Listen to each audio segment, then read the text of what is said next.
Good afternoon, ladies and gentlemen, and welcome back to Taylor Sanders Field here on the campus of Southwestern University in Georgetown. Game 2 of the 2018 SCAC Softball Championships, and our second quarterfinal featuring the number 3 seed Southwestern University Pirates and the 6th seed University of Dallas Crusaders. Alongside James Hill, I'm Kit McConico.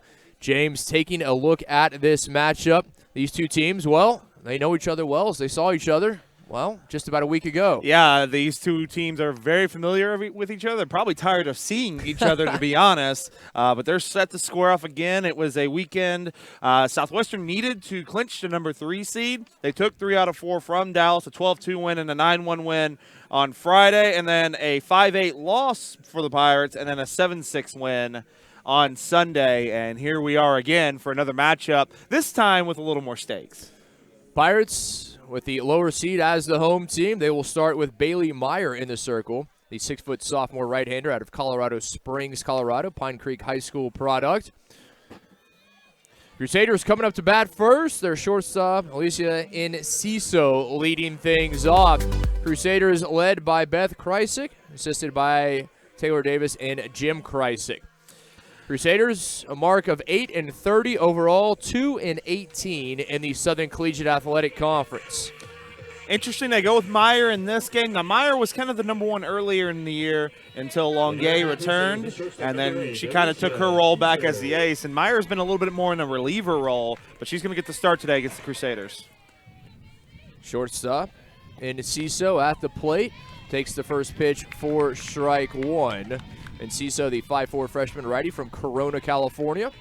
Yeah, 361 average to lead the team, 23 runs scored, 10 doubles, 15 RBI. She's also drawn 17 walks in the season, leads the team in a lot of different categories. Quickly finds herself down in an 0-2 hole. Here's the rest of the defense for the Pirates. Katelyn Francis as the catcher. Infield from third to first. Andrea Hearn at the hot corner. Celeste Silvas at short. Mary Alex Crosby at second. Caitlin Kofer at first. We'll get you the outfield after the 0-2 pitch. Popped up, and that is going to get by Crosby. A leadoff single, and Enciso able to take the 0-2 right over the head of the Pirates' second baseman. Good piece of 0-2 hitting by Enciso. For Meyer, though, I think a little bit missed her spot there. You really don't want to put a ball over the plate like that on 0-2. You want to try to get him to chase. That one was really right over the plate, and Enciso didn't hit it great, but was able to get out of the infield. Center fielder, number 7, Katelyn Stevenson, the freshman from Henderson, Nevada, just outside of Las Vegas, comes to bat. And Stevenson, as she takes a ball there, comes in a 296 average, leads the team in at-bats with 125, 20 runs scored. She has 11 stolen bases on the season, a double, a triple, a home run, and 5 RBI.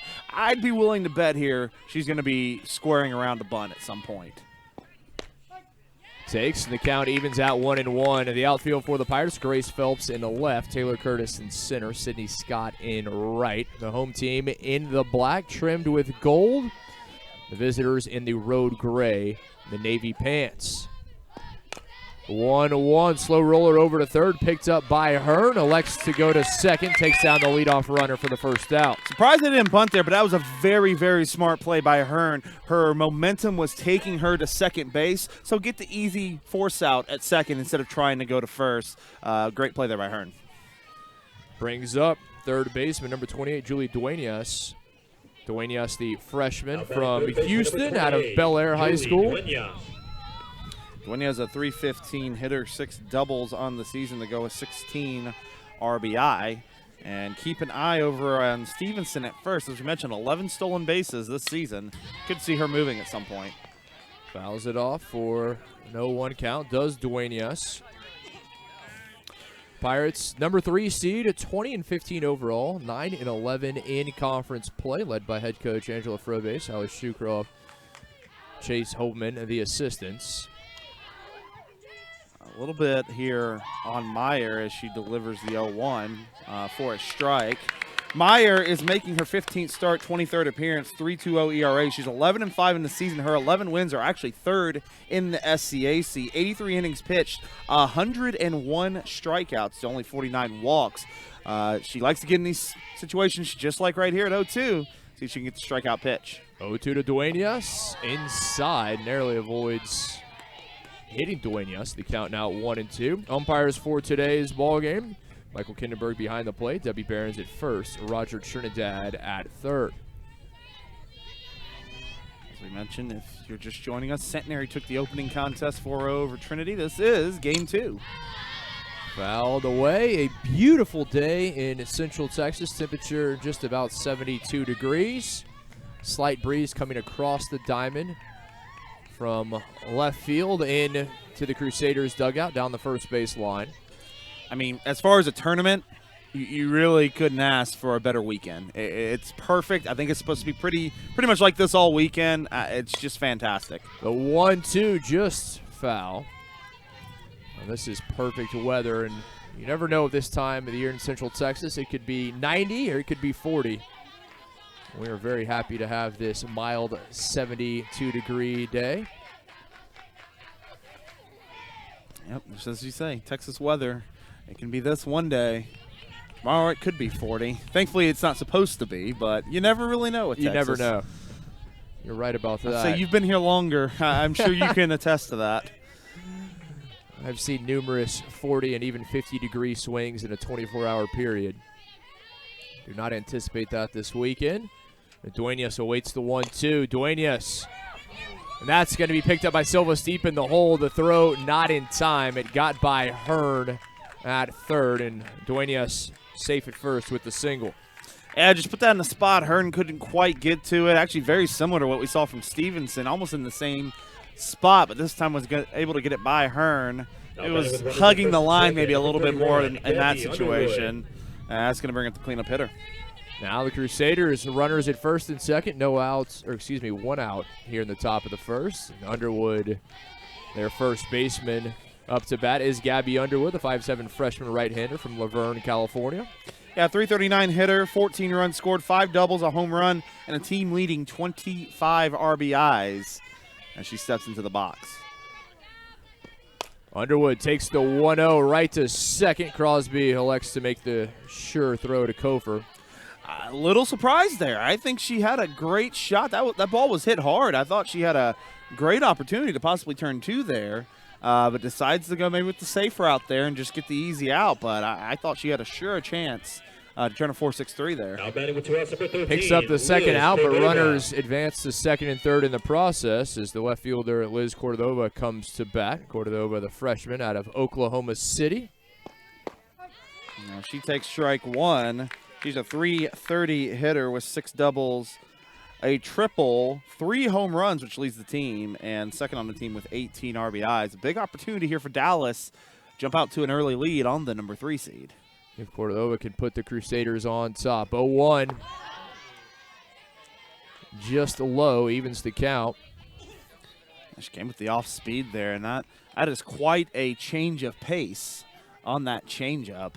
It just can really freeze you if you can get it over the plate. And this one is going to drop in right field. 1 run comes in. They will hold Duenas at third. But Cordova makes it 1-0 Crusaders here in the top of the first. You know, if you're the Crusaders, you come in as the 6th seed. You've had probably, by their standards, this is a program that has really come up a long ways from where they were. You've had a little bit of a disappointing season, and what a way to start this game with an RBI single, take the early lead, get to Bailey Meyer a little bit, and see what momentum the Crusaders can take from this. Now their second baseman, Mel Savala, the junior from Bryan, out of Rudder High School, at the plate. A quick 0-1 count. Yeah, Savala comes in a 234 average. Despite the 234 average, 4 triples on the season, which leads the team. They go with 3 doubles, 13 runs scored, and 12 RBI. As you might have guessed by her teammates singing happy birthday, it is indeed Savala's birthday. We know that for a fact. So the happy entire birthday dugout serenading their second baseman. Well, she can get a base hit here. They may serenade her for the rest of the day. She can make it a 2-0 game, if not more. Finds herself in a 0-2 hole, but the pitch is outside. Well, runners on the corners. Crusaders with a 1-0 lead. 2 away here in the top of the first. Crusaders with 3 hits in the inning. They are seeing Meyer well here in the early going. 1-2, right back up the middle. That is going to go for a base hit. Another run comes in. A second consecutive RBI single, and now 2-0 Crusaders. And as we say that, Coach Fro is not going to waste any time. She is going to make a change, and it might be a good move. Right now, Meyer is just missing her spots, and it is just played right over the plate right now for the Crusaders, and they are not missing right now. So Bailey Meyer, 2/3 of an inning, gave up 2 runs on 4 hits. We will have the new Pirate pitcher after this.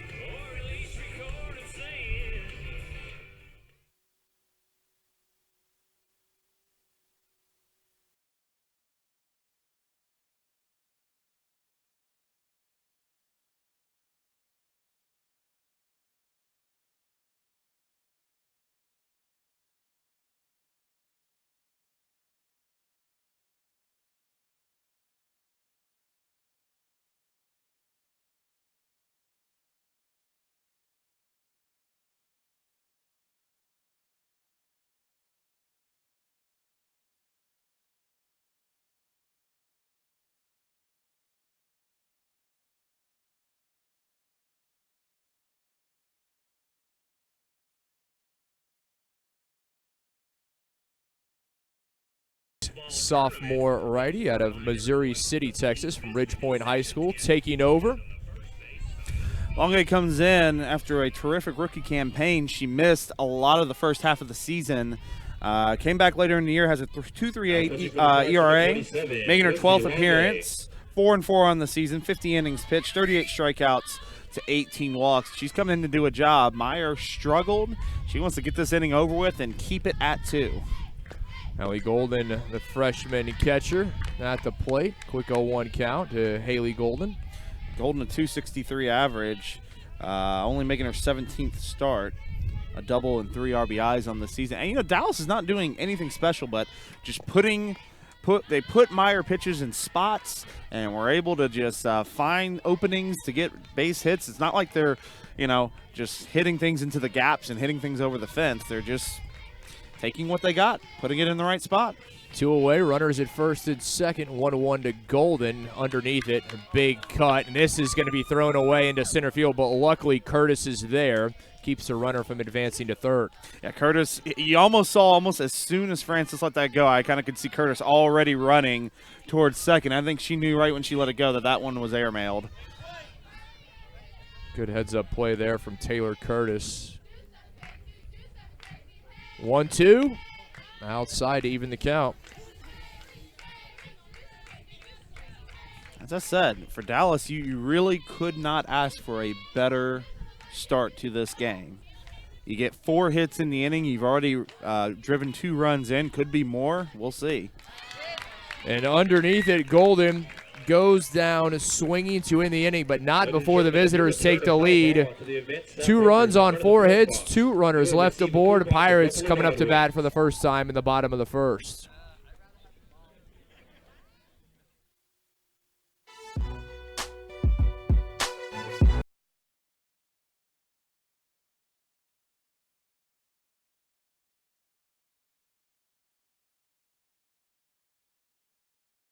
This broadcast is under the direction and is copywritten by the Shoning Hip Network. Any rebroadcast, retransmission, use of sound bites and interviews, and use of any other content, including audio or video, without the direct written consent and permission by the Shoning Hip Network is strictly prohibited and protected by federal and copyright laws. All rights are reserved by the Shoning Hip Network and SHNSports.com.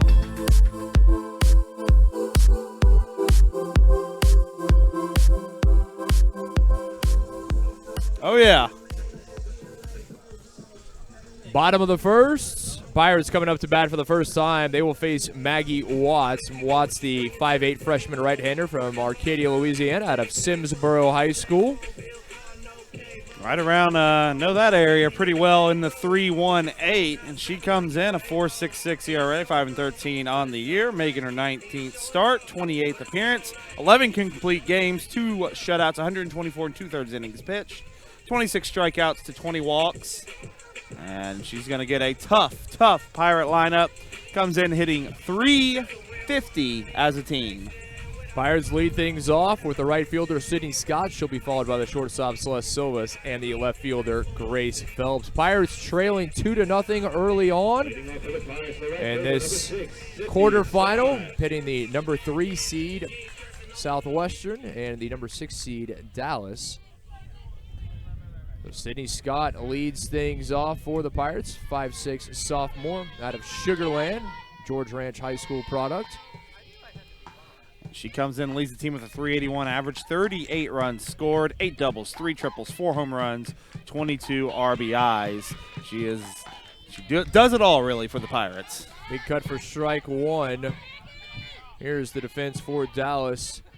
Katelyn Lazarek is the battery mate behind the plate. Duenas at third.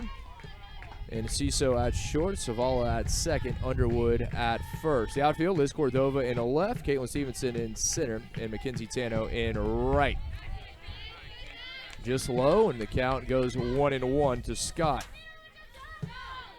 Southwestern's going to come to the plate down, see if they can get things going. If you're Dallas, see if you can get a quick inning and continue to build this momentum here early on. You're trying to pull an upset. Paints the bottom of the zone, strike 2.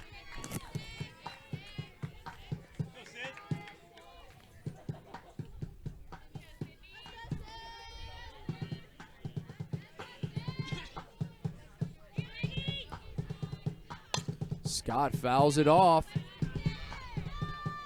Nice job by Scott there, spoiling that 1-2 pitch to stay alive. The Pirates as the lower seed, the home team in this quarterfinal. That means they are in, well, their dugout as Southwestern hosts this year's championship. So familiar territory for the Pirates.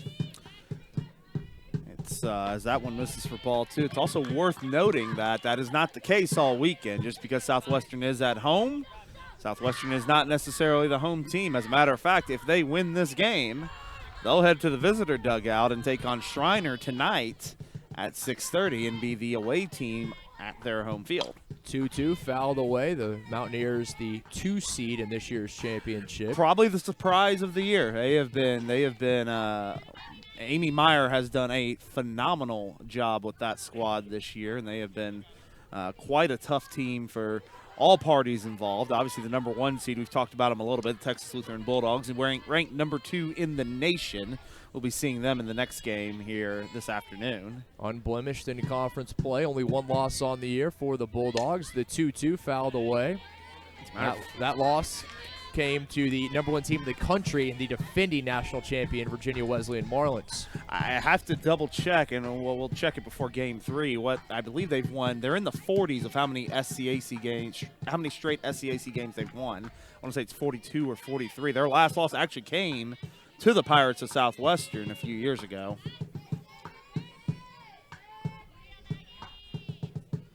They've won 27 this year.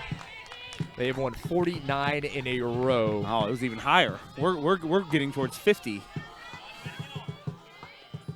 Just they have been the cream of the crop in the SCAC, and as we say that, Scott has worked a full count after being down in the count. Terrific job here.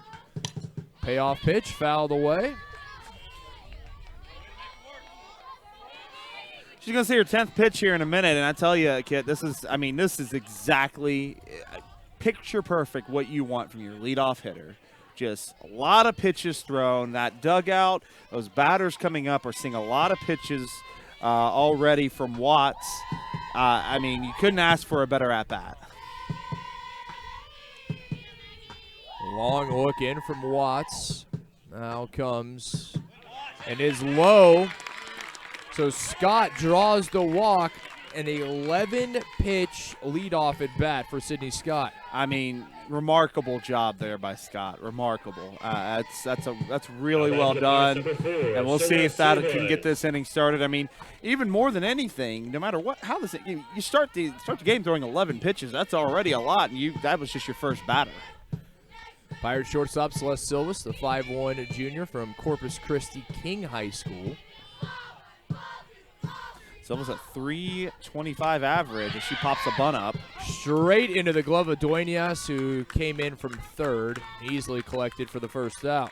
You don't see that very often. Silvis is usually pretty sure-handed there with sacrifice bunt. She's had to do it a few times this season when Scott has gotten on. Just, a little bit of a rise ball there. Just did not get on top of it. Wasn't able to get on top of it and get it down.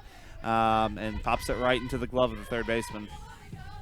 They'll bring up the left fielder, Grace Phelps, but first the infield coming into the circle. Want to make sure they're all on the same page as Phelps comes to bat. Phelps, the 5'6" freshman lefty out of Hardin Jefferson High School. SCAC newcomer of the year, Grace Phelps is a 3, and you can see why with her stats: 371 average, 26 runs scored, 10 doubles, 3 home runs, and 31 RBI on the season. She has been outstanding in her first year. She takes strike 1. What a year it has been for Phelps, her first year as a collegiate player. And also, a birthday girl, as if you're getting the trend, there are a few birthdays today. A lot of serenading here at Taylor Sanders Field. And I appreciate you abstaining as much as I know you would like to join in the chorus. I'm sure our viewers appreciate that as well. They don't know if I can sing or not. Y'all have no idea. You don't know me. I'll help them out, and you're doing us all a favor. 1-1, right back through the circle. And the conference newcomer of the year comes up with a big one-out single. I mean, she just took that pitch right over the plate, and she sent that right back where it came from. Almost took the knees out of Watts. And the Pirates are in business here. Runners at first and second with Kofer coming to the plate. Number 24, Katelyn Kofer. Pirates first baseman, Katelyn Kofer, sophomore from Tomball out of Klein Oak High School. Kofer, a second-team All-SCAC selection along with Phelps and Longue. Kofer comes in at 372 average, 10 doubles, 2 triples, 2 home runs, 36 RBIs, which leads the team. Takes first pitch for strike 1. Pirates with the tying run aboard. One thing you like to see, you got Scott on second and Phelps at first. They are the top 2 this year in runs scored. Scott with 38, Phelps with 26. Typically when they get on, they find a way to come home. Kofer finds herself down in the count, 0-2. Now the problem Meyer ran into in the first inning is she was getting ahead of the count fine, but really just was not locating well, leaving pitches over the plate that the Dallas hitters could drive. Let's see if Watts can do a little bit of a better job when she's ahead in the count. 0-2, that's going to go for a base hit to center field. Pirates bringing Scott around, and she will score. The Pirates are on the board. RBI single there by Kofer, gets her total up to 37, but just as I was saying, I mean, that's an 0-2 pitch, and you're putting that anywhere over the plate in that situation. You just don't want to give them something to hit, and I mean, Kofer, great piece of hitting, just takes it right back up the middle, and Phelps, good base running, saw that was going towards right center, and heads over to third. So Phelps 60 feet away from tying it at 2. Pirates runners on the corners. 1 out here in the bottom of the first. Their designated player, Katie Brickerell, comes to bat, the 5'5" sophomore out of Cypress, Cy Woods High School product. Brickerell, 423 average. She has 9 doubles, 5 home runs, and 31 RBI. There was a big swing and a miss there. And what to notice about her, she only has 71 at-bats, 31 RBIs. That is an insane number for that little. Her head coach, Angela Frobase, telling her just to take a deep breath. A lot of adrenaline coming up in her first at-bat of the ball game. Outside, count goes 1-1. And you want her just to stay calm here. 1 out in the inning. You have a chance to really turn this into a big inning with runners at first and third and only 1 down. And the Pirates, you know, it's the one tough thing when you're playing Southwestern. There is no break from this lineup. Everybody can swing it and swing it pretty well. Inside, good work from Lazarek behind the plate to keep it in front of her. Yeah, good job by the catcher. Obviously, anything that's going to get by her is probably going to result in a run. So a good job staying in front.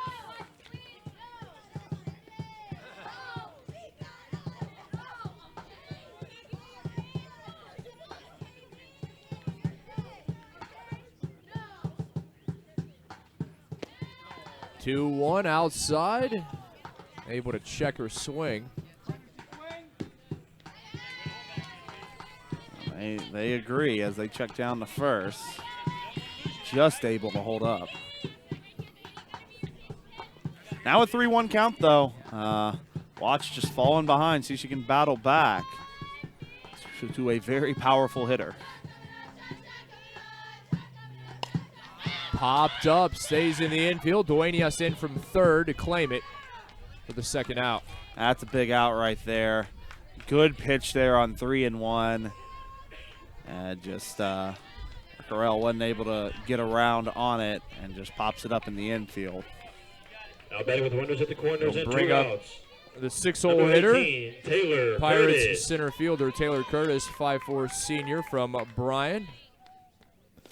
Curtis been red hot lately. She's the reigning SCAC player of the week. Earned it last weekend against Dallas.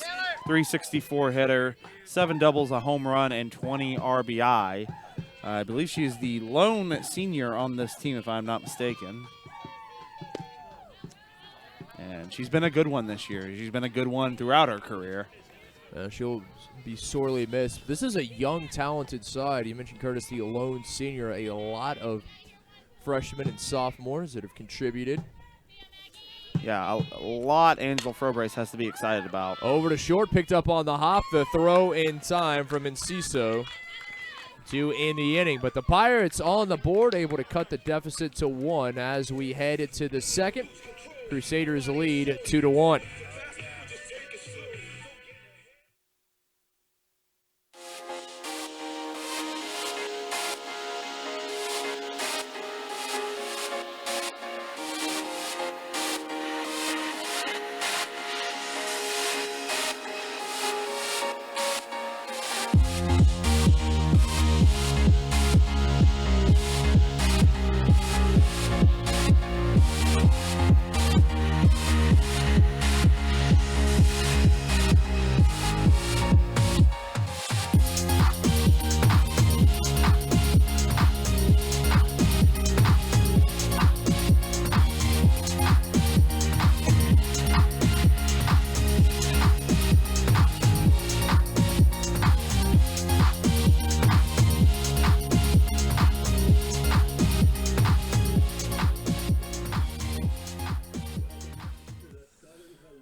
Top of the second, 2-1. Dallas on top of Southwestern in this 3-6 quarterfinal. The Pirates the 3 seed, Crusaders the 6 seed. And it'll be 8-9-1 coming to bat for the Crusaders.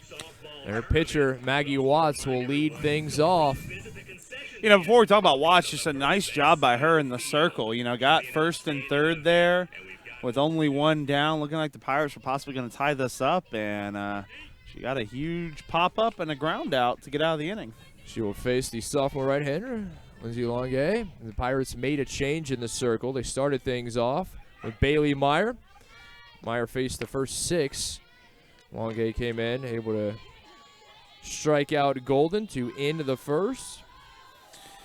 You know, Watts comes in a 179 average, 5 for 28 at the plate with an RBI, so not a ton of at-bats for the pitcher as she takes a strike. You know, what's interesting about Dallas, Kit, is what's really been tough for them this year is the first inning. They have allowed 51 runs in the first inning, so the fact that they could get out of that with only 1 run allowed has got to be a little bit of a win for the squad. Count goes 2-1. Watts trying to help her own cause, the freshman from Louisiana. Right fielder Mackenzie Tano will follow. Then we'll be back to the top of the order with the shortstop Enciso. Fouls it off, 2-2. As we mentioned, the winner of this game is going to go on and play Shriner tonight at 6:30. Be the first time under the lights at Taylor Sanders Field, so an exciting time. And then the loser of this game will face Trinity in the opener tomorrow. It will be an elimination game. Popped up. Crosby over from second there to make the catch. You mentioned the Mountaineers, certainly the surprise of this year's season, what Coach Meyer's been able to do with them. Maybe not a surprise in Kerrville, but everyone else in the conference would certainly agree that They remind me a little bit of Dallas a few years back when Coach Kreisig kind of got them going in the right direction. They were a team that had struggled so much, and they were able to kind of get that program turned around and in the right direction. It's just always good to see when you have a lot of good competition in your conference. Right fielder Mackenzie Tano at the plate. Fouls it back and out of play. Count goes 1-1. I mentioned the birthdays. Well, Tano, another birthday girl. So if you're keeping track, that is 3 in the starting lineup for the Crusaders and the Pirates that are celebrating birthdays today. Big day for the birthdays, big day. Tano, a .210 average with 16 runs scored, 4 triples, and 15 RBI. Fouled back by the sophomore from Wiley. Just outside of Abilene. You look at Dallas this season. They've had a tough year, as we've mentioned, but it's not a situation. Sometimes you see some of these teams that are just, for lack of a better term, bad, just really bad. They're getting beat. They can't really do anything. They've had a lot of close games this season. They've had a lot of close games in conference. You look at like the Trinity Series, Shriner Series had some close ones in there. They did take one from Southwestern, the Centenary Series. Everything, they were in, kind of in it. And even the Texas Lutheran Series isn't as bad as some people would probably imagine. Payoff pitch hit hard but foul down the third base line. There's been a lot of parity this year. That's one thing when I spoke in the preseason with Coach Frobase for the Pirates. She said top to bottom is maybe the closest SCAC softball season that we've ever seen. And she was right. Well, and you look at, you go through Dallas's lineup, you talk about a young team, as that's going to be flied out.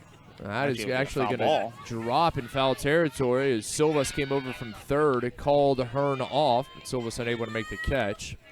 But I was just saying, you talk about a young team. You look through the Dallas lineup, they don't have any seniors, only 2 juniors, and then the rest of the squad is freshmen and sophomores. So this is another squad that is very young, still trying to get used to collegiate ball, and out there just trying to compete.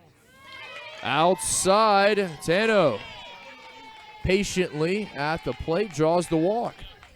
And it's a nice job there by Tano. A good little battle there. Stayed patient at the plate. Didn't go chasing and is able to draw a walk. That can be one of Longay's problems. Kind of one thing we've seen this year. She can sometimes get up there and walks, and it can affect her. Back to the top of the order for the Crusaders. Their shortstop, Alicia Enciso. Enciso takes ball 1. She singled her first at bat, just lofting one out of the infield and into center field.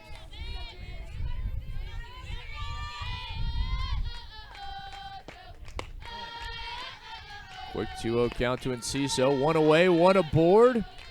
A 1-run lead for the Crusaders here in the top of the second. Both Southwestern and Dallas plating runs in their first at bat.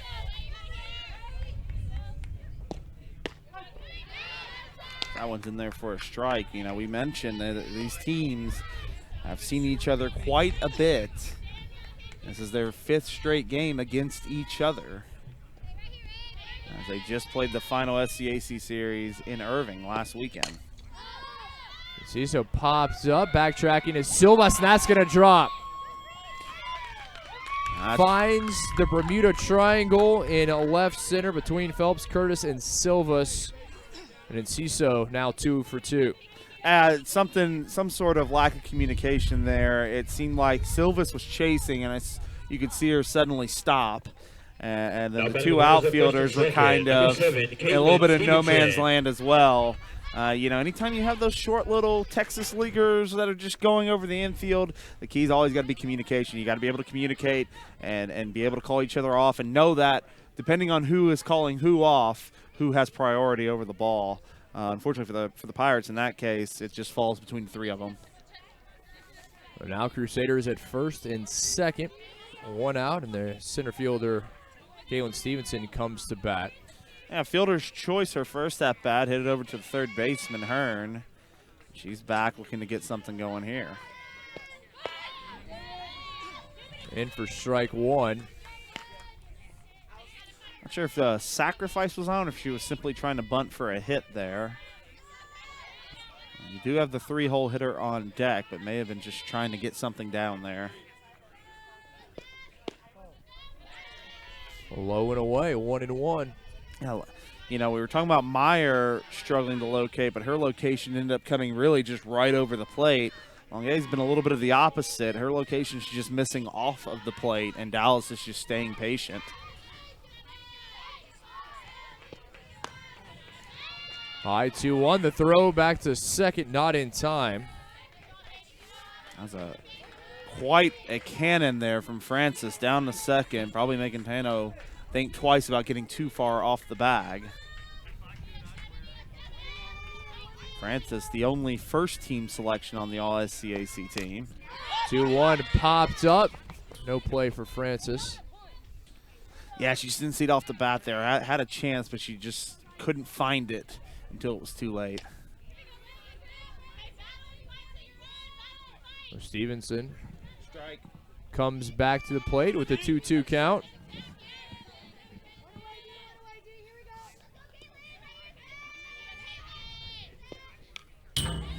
Just enough of it. Well, Longuet got her to chase there. Stevenson was just able to get a piece of it to stay alive. May have even been a little bit fooled there, but she just gets a piece and she'll see another pitch. 2-2 inside, and count goes full to Stevenson. I'm impressed with Dallas's approach right now. They saw with Meyer where she was missing and took advantage of it. Now they're seeing Longuet just a little bit in and out of the zone. They're being patient. They're fouling off the pitches they need to, and they're doing a great job. Payoff pitch right back off the glove of Longuet over to Silas. No play to be made, and the bases loaded for Dallas. And that'll go down as a single. Really just a little bit of just kind of unlucky there for the Pirates. Goes off the glove of Longuet, and then Silva's trying to come make a play, just can't field it cleanly. And it's another base hit. And Dallas is going to have the bases loaded with the number 3 hitter at the plate. Only one out, bases juiced. Julia Duenas, Crusaders' third baseman, coming to bat. The big opportunity here. I mentioned Dallas right now playing with a little confidence, not playing with any fear. They're ready. We're at Southwestern. It doesn't matter to us. We're coming here to do a job, and they're doing just that. Now they have a chance to possibly break this game open a little bit. On the other hand, for Southwestern, Number 28, Julie their Duenas. pitchers got to start finding their spots. They are just, we saw in the first game for both pitchers as that one's fouled off. Both pitchers did a great job of location and control. Even with the Trinity pitcher getting lost, she still had a pretty decent game as far as just finding her location. That has not been the case for Southwestern pitchers thus far. Allie Holbrook did a very good job for the Tigers in that 4-0 loss. Pirates started with Meyer. They have now moved to Longuet. In a tough spot here. Just low, and the count evens 1-1 to Duenas. And this, part of it can also be, again, this is the 5th straight game these two teams have played each other. They have seen a lot of each other already, so they're probably getting used to the tendencies of each side. And Dallas is just doing a good job with it. Outside, 2-1. You can just see it in the numbers right now. Longuet, 32 pitches so far, only 17 have been over for strikes. That's just not where you want, and she's fallen behind in the count quite a few times now. No place to put Duenas with the bases loaded. Up off the hands. Francis there to make the catch for the second out. Yeah, in that quick case for Duenas, you got to have a little more patience in that case. Dallas has been doing a good job, but you're at a 2-1 count. You've got something going in on your wrist there, something you can't get around on. Gabby That's something you probably don't need to chase when you're ahead in the count. Brings up the cleanup hitter. Freshman first baseman Gabby Underwood. Underwood grounded out her first at bat. This is the RBI leader for Dallas. Underwood over to Silvas at short. Silvas to throw to third. Nicely done. 6-5 ends the inning. Bases remain loaded. Crusaders unable to take advantage. It stays a 2-1 Dallas lead. Pirates coming up to bat in the bottom of the second.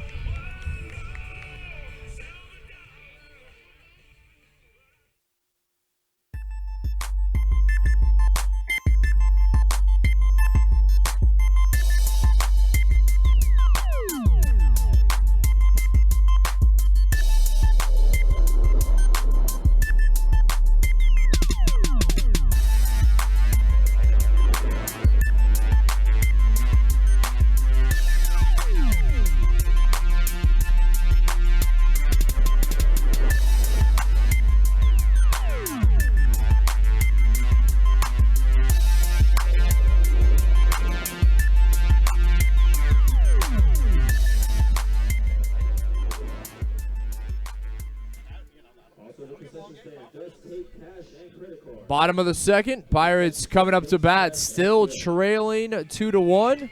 Visitors leaving the base, or excuse me, I should say the Crusaders. They are the visitors for this game as the higher seed.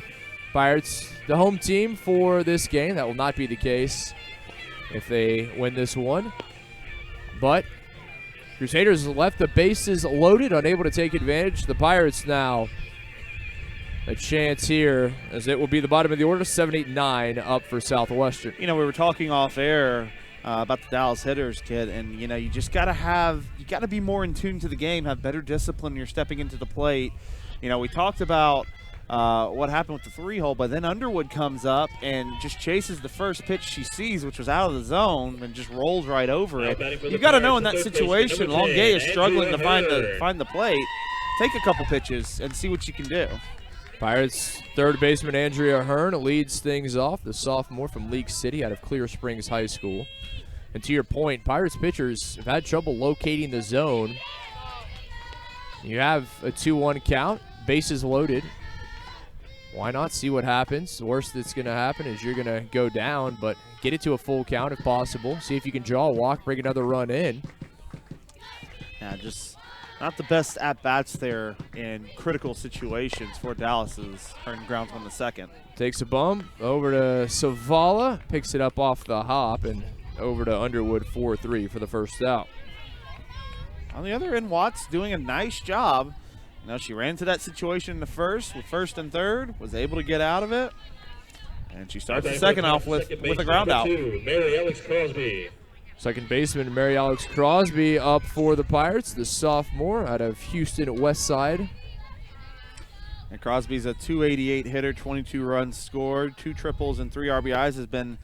You usually see her at some point, whether it's a pinch runner or whatever the case may be. At times she will get the start in the lineup as well. Has actually been in the lineup, I think, a few times here in the last few weeks. Usually you can see it between her and Izzy Jacks. Seem to kind of switch out in that, sometimes in that role. 2-0, the count to Crosby.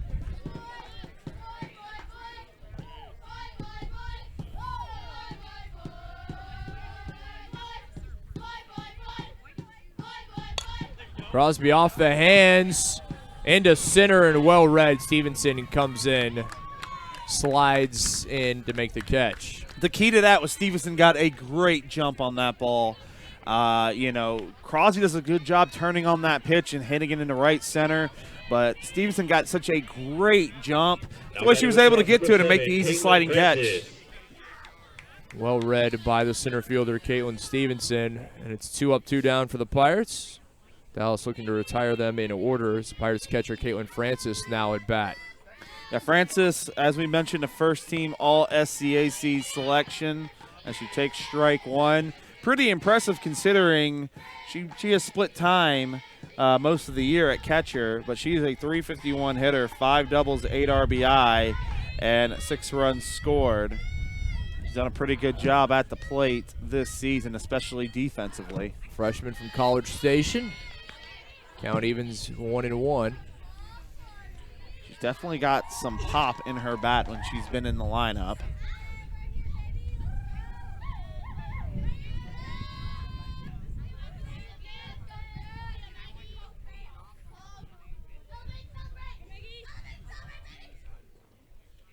Francis rips that one, but foul.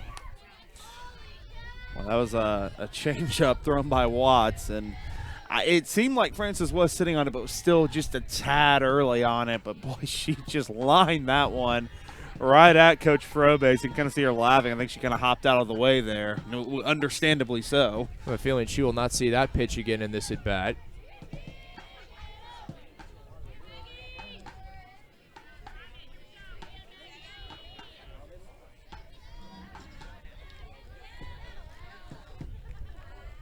One, two, fouled off the other way. Nice job fighting that off there by Francis. Pretty good 1-2 pitch there by Watts, trying to work that outside, and Francis just goes with it and stays alive.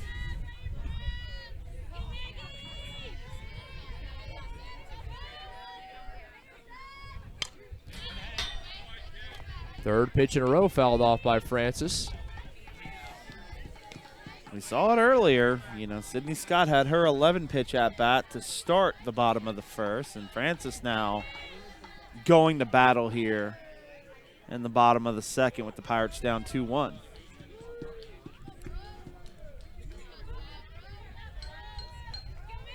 Two outs, no one aboard. Francis started two-out rally. Francis underneath it, a mile high into center, and that is going to drop. Stevenson unable to get to it. Francis comes up with the two-out single. Yeah, Stevenson, they were playing deep there. Almost played a little bit too deep. I mean, Stevenson, when the ball was hit, took a step or two back towards the fence, and it did look initially like it was going to carry a little bit, but it was way too much in the air, and Stevenson then had to play catch-up and just couldn't get to it. There'll be a pinch runner for the Pirates in place of Francis. It'll be number 26, Jordan Farber, the freshman from Sugar Land out of Fort Bend Kempner. And I think it was really the two steps back that Stevenson took when that ball was hit. Just unable to get to it. Well, you can see why, because I think both you and I thought the same thing off the bat, like, oh, she really got into it, but she did just get a tad under it, and Stevenson just, as good of a read as she got in the last at-bat, didn't get quite as good a read off that one. Runner takes off to second. The throw in time on the money from Lazarek, and Ciso there to apply the tag to end the inning. Through two. Crusaders lead the Pirates 2-1 in this SCAC championship quarterfinal.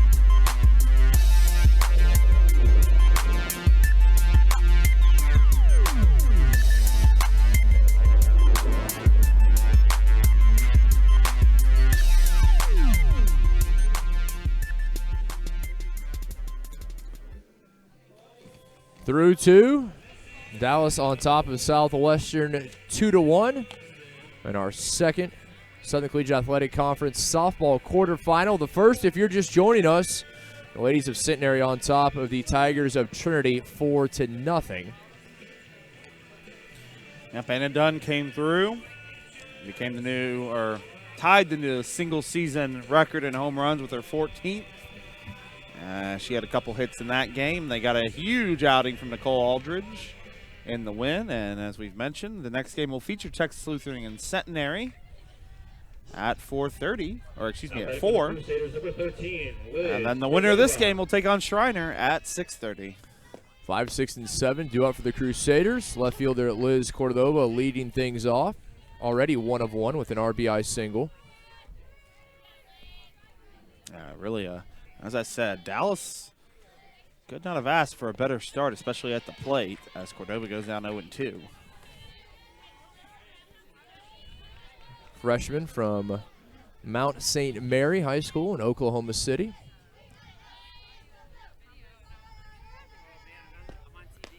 Chases it outside. First strikeout of the game for Longuet. Well, and this kind of goes back to what we were talking about and how the top of the second ended. You saw Longuet was struggling a little bit, kind of struggling to find her zone. She ends the inning with those 2 big outs, and that's just going to build confidence in her. And you could see right there, really just no chance for Cordova. Second baseman Mel Savala at the plate. Takes first pitch for strike 1. Savala also 1 of 1 with an RBI single. That triggered the pitching change for the Pirates when they put Longuet in for Meyer. Kid, if you need any more proof that kind of changed Longuet a little bit, she's now thrown 5 straight strikes.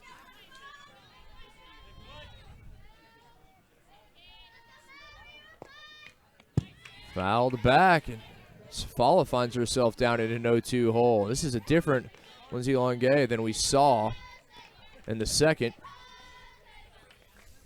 You know, when you face, Longuet has been one of the better pitchers. She was one of the better pitchers in the SCAC last year, and she came back this year. And the fact of the matter is, and you'll see it later on with Texas Lutheran and their pitching staff and Schreiner later on, when you face good pitching, Aldridge from earlier, when you have opportunities, when you have chances, you've got to take advantage of those opportunities. The more you miss out on them, it's going to be hard to get these type of hits off quality pitching. Up and in for ball 1, and the sophomore from Missouri City in the greater Houston area. It's one thing we've mentioned a lot about the success of the Bulldogs at TLU, and that's been due to pitching. They have some great ones in the circles. This is popped up into foul territory. Hearn over to make the catch in front of her dugout.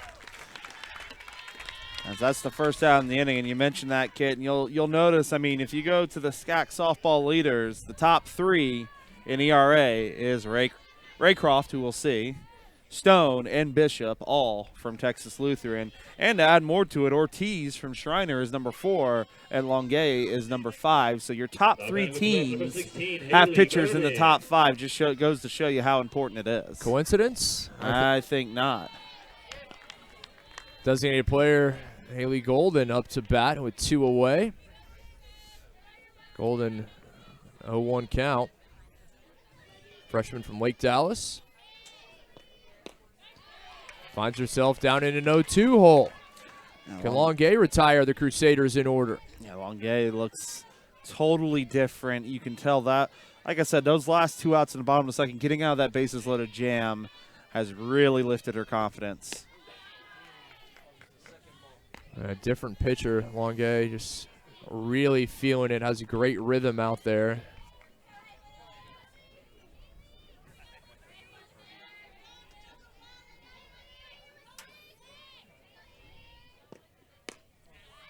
Outside, the count evens 2-2. The one thing you see sometimes, when you're trying to get somebody to chase, he can't miss quite that badly outside. Most people are just not going to chase something like that. You've got to be able to get it out of the zone, but somewhere where still somebody can chase. You can put it in the river, and chances are they'll chase it. If you're going to put it in the opposite batter's box, chances are they're not going to take a cut. It just kind of gives them a free ball in that case. You gotta give them the idea that they can maybe get a piece of it. High, and the count goes full to Golden. A nice job here by Golden. He fell behind 0-2. She stays patient at the plate. She's fouled a few pitches off, and she's worked this count back to 3-2. Really, I mean, honestly, not to keep harping on it, but that's more of what you wanted to see last inning with the bases loaded. Full count, just outside, says Mr. Kindleberg behind the plate. Golden draws the 2-out walk. That's a solid job there by Golden, and now that's going to bring the pitcher Watts. See if she can help her cause a little bit. Watts popped out to second, and her only at bat. Fouls it off for strike 1. Hey, give Golden a lot of credit. You mentioned down in an 0-2 hole, battled, ultimately able to draw the walk. The walk's so important, getting runners aboard. We saw that in our first game. it can be some of the easiest way to get runners across the board for you because, not only, obviously it's a free pass for one, but, mentally what that can do to a pitcher as well. I mean, there's so many different aspects that a walk can do. It's such a small thing. It's not, trust me, it's not the most fun thing to do or the most fun thing to watch, quite frankly, but it's such an important thing. And Margot Smith for Centenary, they won 4-0. 2 of those 4 runs came on, runs that she ultimately came around to score because of walks she drew. She got both of those rallies started, one that led to the 2-run home run and the other one that led to the 2-run inning. Watts goes down swinging to end the inning. Pirates coming up to bat in the bottom of the 3rd, still trailing 2-1.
Top of the order coming up for the Pirates here in the bottom of the 3rd. Southwestern the 3 seed. Dallas the 6 seed, our second quarterfinal in the 2018 SCAC Softball Championships. Pirates still trailing by 1. All runs came in the first inning. We were scoreless since as the Crusaders with the 2-1 advantage. Sydney Scott, the right fielder, leads it off. Number 6, Sydney Scott. Been a very different game so far than what we saw in Game 1. I think the two teams combined for 8 hits, I believe, in the first game. We're already at 9 between the two teams, and we're only in the bottom of the 3rd. Well, James, you mentioned this is the 5th meeting in a row between these two. They wrapped up the regular season facing each other. How big a factor do you think that is? I think it plays a huge factor because, I mean, you're doing all your scouting reports. You're seeing all these people just one week. You look at the Trinity Centenary game. They hadn't seen each other for almost 2 months. This one, it took over a week as that one's lined out to left and got her turned around, but she makes the catch. A great catch by Cordova in a left for the first out. But I do think it makes a little bit of a difference. You've seen each other so many times now, and you're already – going to play each other for a 5th straight time. Baseball and softball can be so different, but it almost kind of reminds you, like in basketball, if you play somebody for a 3rd time and you've played them recently, it's like you know everything about this team already, and there hasn't been a lot of break in between. Silvas, Pirates shortstop at the plate, takes first pitch, strike 1. And keep in mind with this kid, as we've mentioned Dallas' struggles this year, Dallas only has 2 wins in conference, and one of those is over the Pirates just last weekend. So they're feeling a little confident over the Pirates, and I can tell you in those Sunday games, Silvas flies one to short. I can tell you in those Sunday games, they won the first one 8-5, and they were leading 6-5 in the 7th inning of Game 2. They really should have pulled Game 2 out as well. So they feel a little bit of confidence over the Southwestern team. That's a great point. Number 17, Grace Phelps. Conference Newcomer of the Year, Pirates left fielder Phelps comes to bat, already 1 of 1. Just rocketed one right back up the middle in her first at-bat. Just really an impressive athlete that Angela Frobase has been able to pull. This one off the glove of the first baseman, careens past Savala at second, and Phelps comes up with another hit. Again, she is clearly, Watts is not fooling her at all. She is seeing her pitches well and just driving them. That was another shot right at the first baseman, just no chance there. I was actually impressed she was able to even get a glove on it, and she has another hit. Pirates cleanup hitter, the first baseman, Katelyn Stevenson, responsible for the lone run thus far for Southwestern, RBI single. Rockets that one fair down the first base line. On to third goes Phelps. Will they hold her? Yes, they will. For the Pirates, put runners on the corners. You love seeing this from some of your better hitters. Now, with Kofer and Phelps, these are two ladies that, if they need to, they can power one out into the gaps. They can power one over the fence. But they know where their pitches are with Watt. She's seeing it on the outside corner and just taking it into right field. Great piece of hitting. Now what can Brickerell, the designated player, do? Tying a run just 60 feet away. Brickerell had this situation earlier with one out and ended up popping up as she's 0 for 1 on the day. So now she gets this situation again with 2 outs. This is what you want to see as a coach. What adjustments do you make? The first time didn't work out. You got fooled on something, whatever the case may be. Now you have this situation again, which a lot of people don't get. How are you going to take advantage of it this time? 2 away, 2 aboard. Brickerell fouls off the first pitch. Just like anything in sports, it's a game of adjustments, especially in baseball and softball when you're seeing a pitcher a second, third, fourth time. How do you adjust to what you're seeing?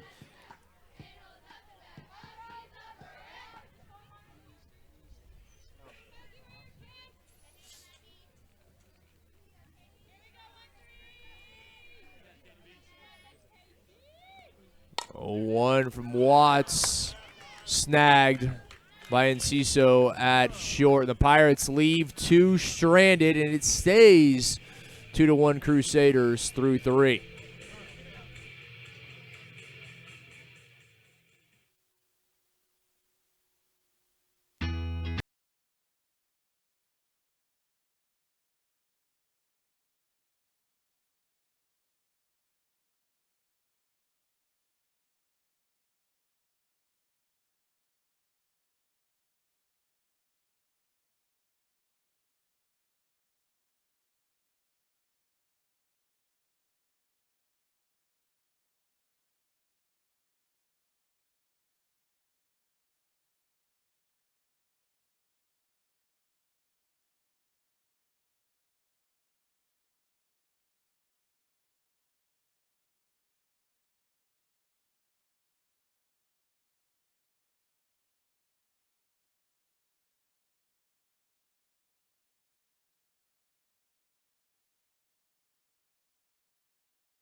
Softball championships, our second quarterfinal. Crusaders coming up to bat in the top of the 4th. It'll be 9-1-2 due up. Right fielder Mackenzie Tano leads it off. Popped into foul territory. Hearn over from third to make the catch. 1 pitch, 1 out there for Longuet. And I was going to say, for Dallas, they're still clinging to that 2-1 lead. A lot of credit to Watt. She's hanging in there and keeping the Crusaders ahead. Top of the order, shortstop, Alicia Enciso. Already 2 for 2.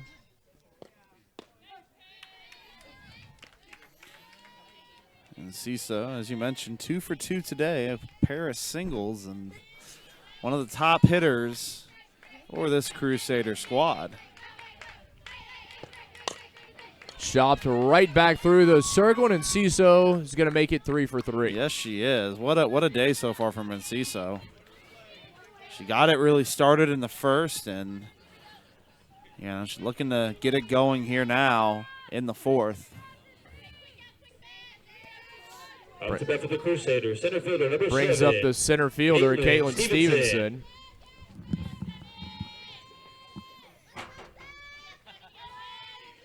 Stevenson so far today, 1 for 2, grounded to a fielder's choice and singled her last at bat. 7 hits for the Crusaders. They're getting it done at the plate. Only 2 runs to show for, and kind of the same thing for the Pirates. Only 1 run to show for on 5 hits. Crusaders have left 6 runners on so far. Bunt laid down. Out of the circle comes Longuet. The throw to first. Nicely done. Crosby coming over to cover. Very close play there at first. Good job by Crosby covering, and better job by Longuet fielding her position, making the strong throw to first. So 2 away, but a runner in scoring position as Enciso moved on to second. The third baseman, Julie Duenas, up to bat. Duenas, her last time up, had the bases loaded, but ultimately just fly it out to the catcher. Big cut for strike 1. So again, it's just like the last at bat we talked about with Brickerell. So Duenas had a situation, had a chance to put a run across the board. How is she going to adjust now with another runner in scoring position?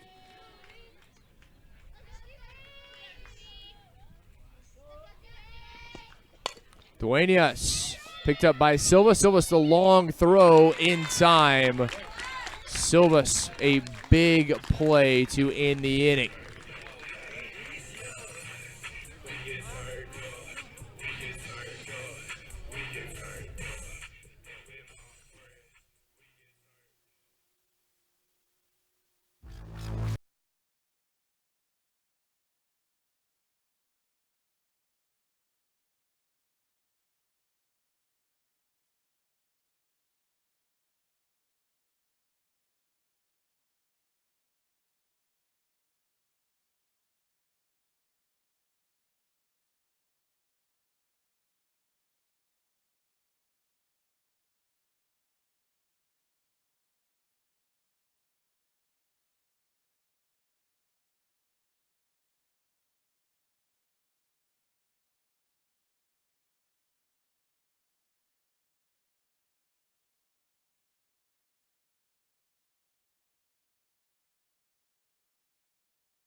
Taylor Curtis leading things off.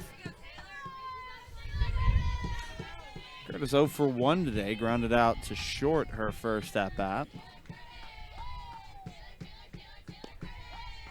Low and away for ball 1, and it bears repeating, but if you're in the area, come out and join us. It is an absolutely perfect day here in Central Texas.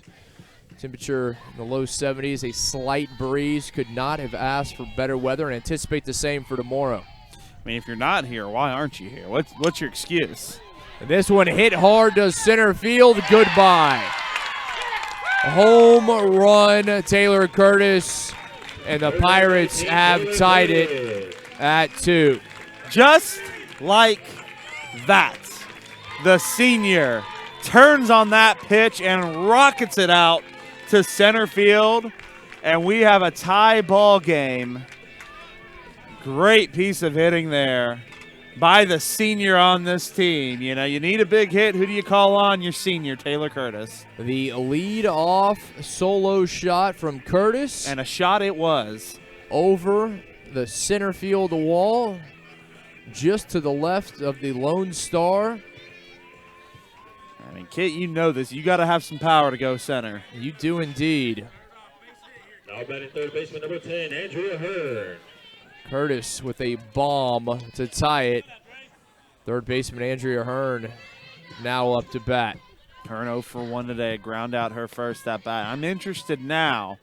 Dallas has clung to this lead, and now we're tied again. Brand new ball game.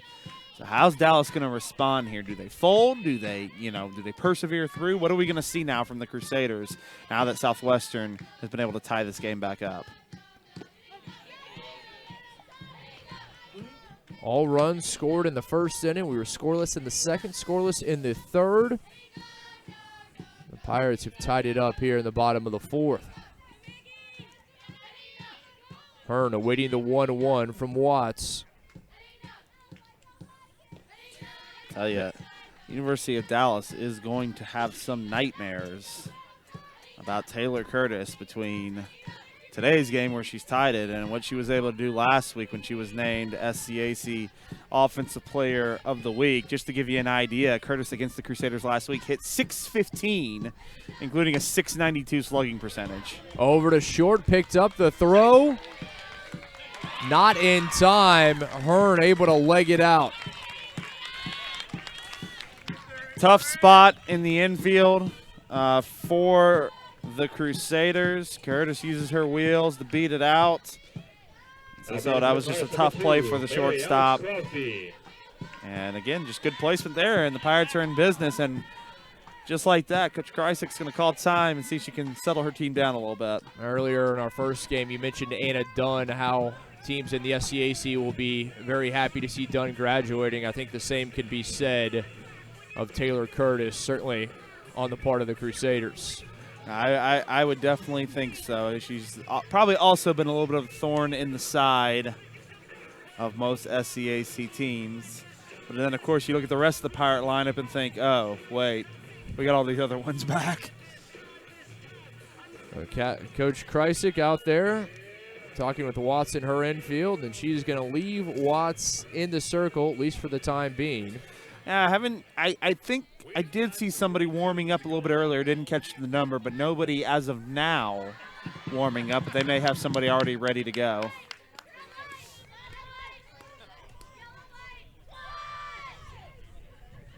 So Crosby at the plate.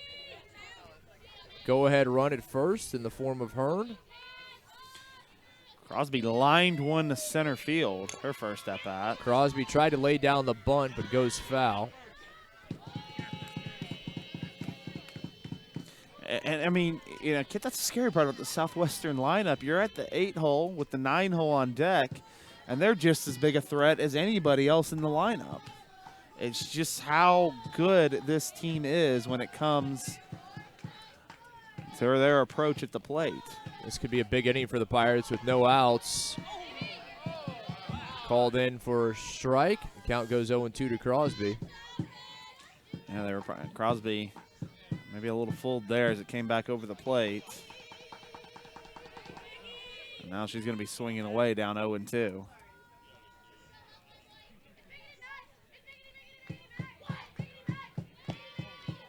Outside for ball one. Crosby doing a good job not chasing that one. For the Pirates, you got all SCAC first team Katelyn Francis, who already has a hit today, on deck. And then you got Scott, maybe the most dangerous hitter in the Pirate lineup, in the hole. A lot of potential here for this inning. Low and away, count evens, 2-2.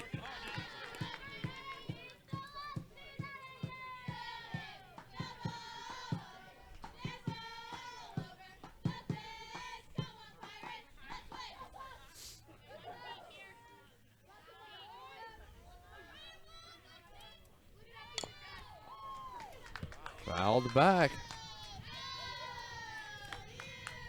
Yeah, got her to chase a little bit there, but Crosby just able to get a piece of it to stay alive. Watts going to try to make a big pitch here and get the first out of the inning.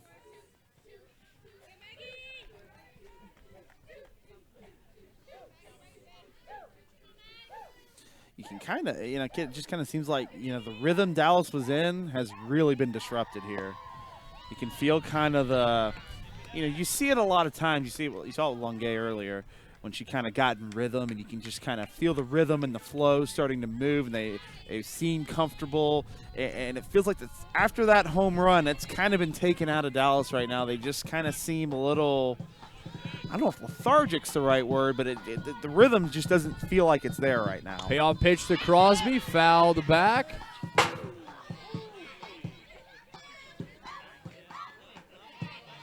Right in front of our box. And you didn't even attempt to make a play. I did not.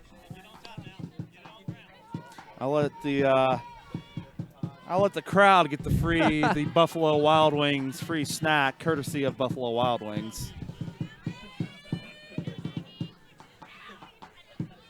Incentive to bring the foul balls back. Payoff pitch, slow roller over to third, picked up by Duenas, and the throw to first. But Hearn now moved to scoring position at second. That's a good job by Crosby because wasn't able to get the bunt down, but that was very similar to a bunt right there. Just kind of stuck the bat out, still a little bit of more of like a swinging bunt. Just going to get it in play where I can still move that runner to second and give myself a shot down the first baseline. That's a nice job by Crosby in that situation. In essence, worked just as a sacrifice bunt. Now you just don't get credit for it, unfortunately. Do not. Now the bottom of the order, the catcher, Katelyn Francis, who's 1 of 1. 1 away, 1 aboard. Can the Pirates take the lead for the first time in the ball game?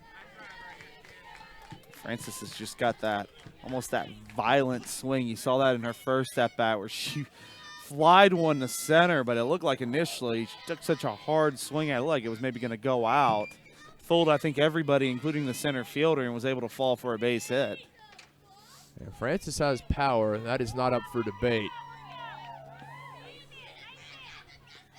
Digs back in, awaiting the 1-1 from Watts.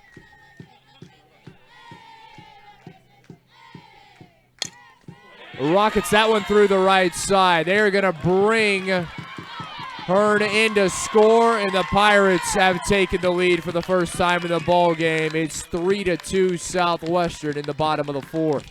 Francis again just takes that pitch on the outside, right through the right side. Hearn on her horse the whole way, able to come around and score. And suddenly the Pirates have taken control of this game. They got a 3-2 lead. And still just 1 out as we head back to the top of the order. The right fielder, Sydney Scott. Scott today 0 for 1, a walk and a line out to left as she's into the box. Fouls back the first offering. Just right on that. I mean, just hit it right back to the backstop. She was right on that pitch. Make a little adjustment and see what she could drive here.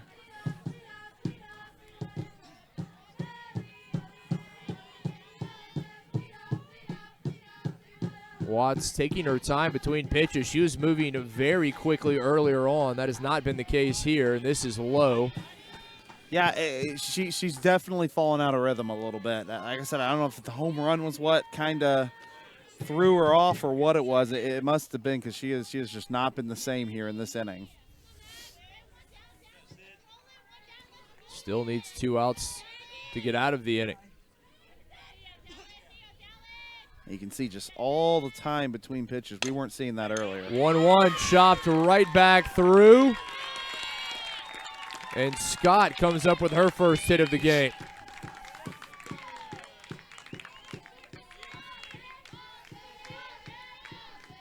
Scott again.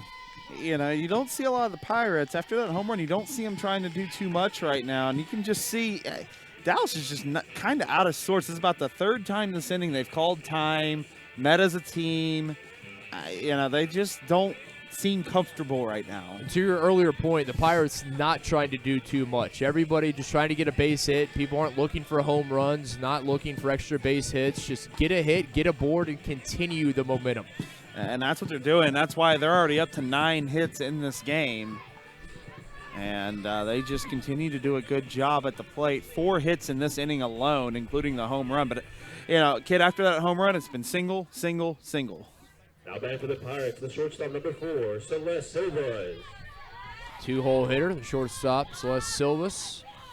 The one thing I will give credit to Watts is, you know, it's hard to get back-to-back-to-back hits. She's not giving free passes in this case.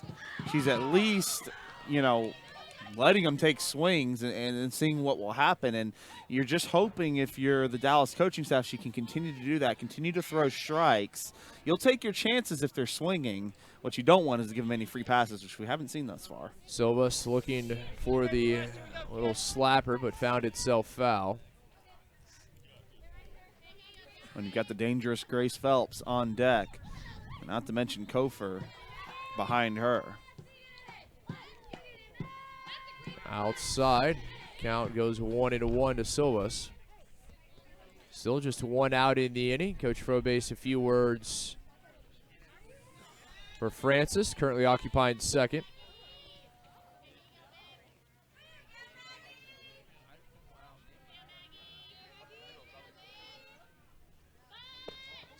Offered at it, did Silvas. It'll be called strike two. Just unable to lay down that bunt. Second time today. Again, pretty surprising to see from Silva. She's leads the team in sacrifice bunts, sacrifice hits this season. And she's usually pretty sure-handed, but just missed that one.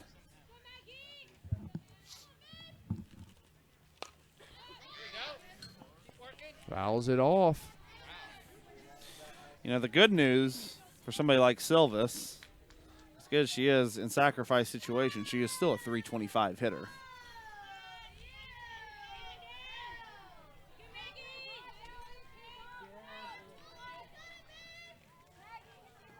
Huge opportunity for the Pirates to add to this lead.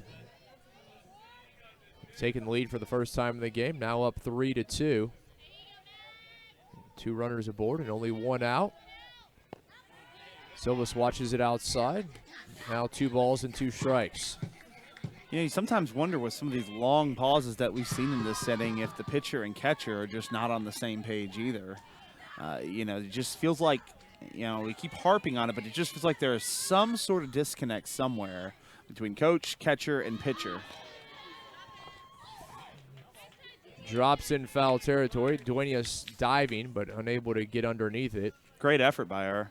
Just couldn't quite get to it, and Silvas can stay alive. You mentioned the possibility of a disconnect between the pitcher and the catcher. That was not the case early on. I mean, Watts was humming along. She and Lazarek appeared to be on the same page on everything, taking very little time between pitches. You can see how the scripts have flipped between the two. You know, Longuet was kind of having that trouble back in the second, and has since just been humming along. And it's kind of gone the other way for Watts, who was moving pretty well. And now is not the case. That is lined to short and doubled up to end the inning. So the Pirates, an opportunity to add to their lead, but they take the lead for the first time in the ball game. 2 runs in the bottom of the 4th, and it's 3-2 Southwestern.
Pirates able to take the lead for the first time in the ballgame. 2 runs in the bottom of the 4th. It's 3-2 Southwestern in this quarterfinal matchup. Crusaders back to bat, looking to retake the lead here in the top of the 5th. In the heart of the order coming up for Dallas, 4, 5, and 6. Their first baseman, Gabby Underwood, leading things off. This has been the Pirates' inning. Traditionally, this season, the Pirates have outscored their opponents 35-9 in the 5th inning. So something about the 5th. I don't know what it is, but lucky number 5. This is this has been Southwestern's inning. We'll see if that holds true today as the first pitch misses for a ball. And the count evens at 1-1, so Underwood grounded out to second, and then grounded out to third. And 2 at-bats, or to short rather, as this is fouled back. Count moves to 1-2. So if you're seeing that, I think in your scouting report that she's grounded out to the left side twice, you know, it feels like you really want to work that outside corner, because it seems like she's rolling. Instead of going with that pitch in the right field, she's rolling over that pitch, which is causing the ground out. So you're thinking you want to work the outside corner. Popped up to left field. Phelps backtracks and makes the catch. Maybe left that one a little bit more over the plate than they wanted. A little bit of a scare there, but Phelps able to track it down. 1 up, 1 down, and the left fielder Liz Cordova comes to bat. And Cordova so far today 1 for 2, an RBI single, and a strikeout so far today. Longuet just, you know, we mentioned at one point, I believe we said she had thrown 32 pitches and only 17 were for strikes. Now she's at 66 pitches and 44 have been over for strikes. That is quite the turnaround from earlier in the game. Cordova responsible for the first run for the Crusaders, an RBI single. Little Texas leaguer to right field back in the first. Struck out swinging in her last at bat.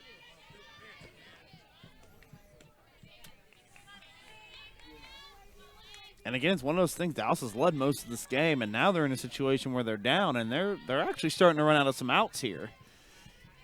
1-1. Cordova off the hands into shallow left. Silvas back. Makes the catch. Nice shot by Silvas, and this time, and I believe it may have been Cordova. It was one of them where there was that one that was kind of in that Bermuda Triangle, and there wasn't a lot of communication. Different that time. Silvas had it, called it the whole way, was able to pull it in. Now the second baseman, Mel Savala. See if Longuet can retire the Crusaders in order. Has not been able to do so thus far. Yeah, that would be a first for today, and it really couldn't come at a better time, you know, after taking the lead in the bottom of the fourth. Be a massive turn of events. The Pirates get back to bat quickly and build on that momentum as this is fouled off. 1-1 now to Safala. The thing you gotta love about this kid, like I said, like we've said, this is the number 6 seed, and you can see that, you know, they are competitive. They have come here to play. They are giving the number 3 seed, not just number 3 seed, the team hosting this, everything they can handle, and it goes to the parity of this league, and it makes it enjoyable to watch when you can see any team any day come out here and be competitive with anyone. That's exactly right. And a lot of times that's hyperbole, saying that anyone can beat anyone on any given day. That is not hyperbole in softball in the Southern Collegiate Athletic Conference. It is very true, and we've seen that all season long. 2-1. Popped up. Hearn in from third makes the catch, and for the first time in the ballgame, the Crusaders go in order. Pirates coming up to bat in the bottom of the fifth, looking to build on their 3-2 lead.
Bottom of the fifth, Pirates able to retire the Crusaders in order in the top of the inning. Now looking to build on the 2 runs they plated last time up, as they now lead 3-2.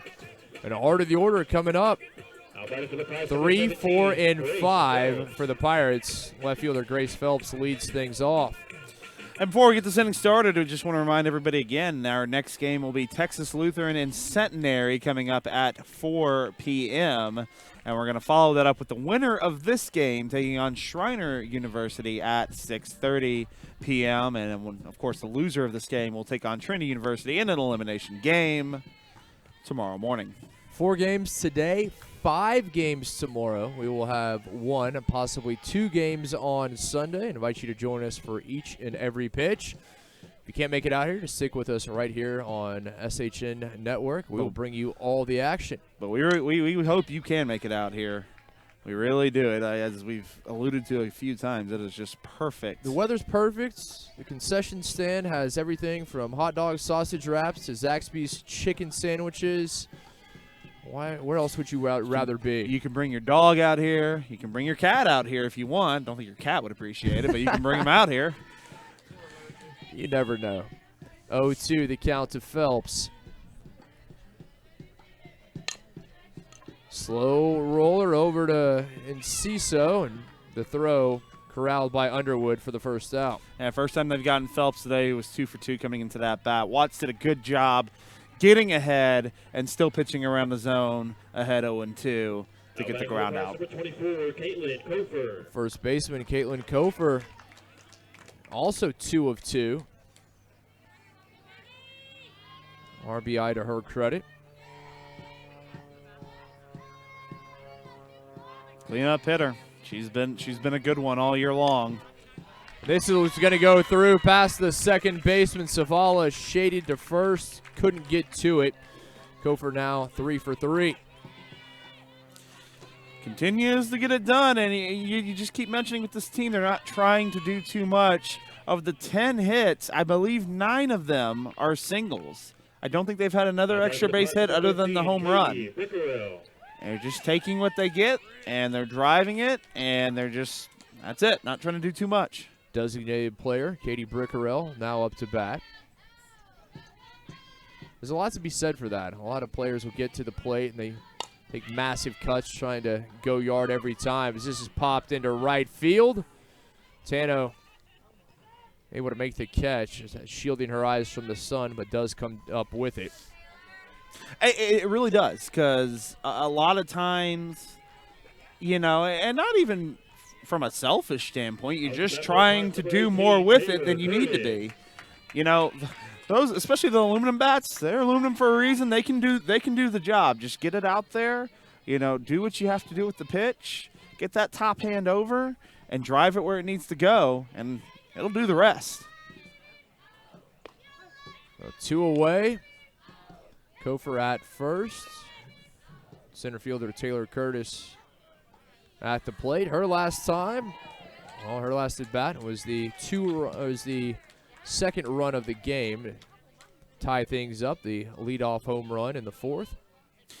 What I liked about that home run too is it was a line drive shot that just went dead center. It was something that, we talk about when someone gets all of something and they fly one deep out, but I mean, that was just a line shot. I think for a minute I thought it was going to hit the fence, but she just absolutely lined it right out of here.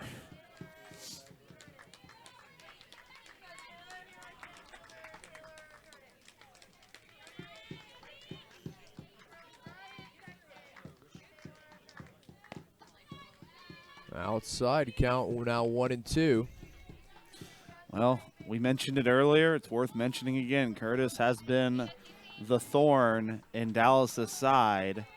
She drove in 6 runs throughout the weekend. She had the game-tying home run today, and she could do more here in this at-bat. Curtis over to second. Savala unable to make a play. Savala had her eyes on second, was trying to flip it there instead of watching the ball into her glove. Yeah, it was hard hit, no doubt about it. And I guess Savala also had to backhand it, but that's a play that just has to be made in that situation. And that'll go down as an error. And Southwestern now has a great opportunity to take advantage of the miscue. Runners at first and second for Andrea Hearn. 1 of 2, singled in her last at bat. Yeah, Singleton ended up coming around to score as well. She was the go-ahead run on the RBI single from Francis.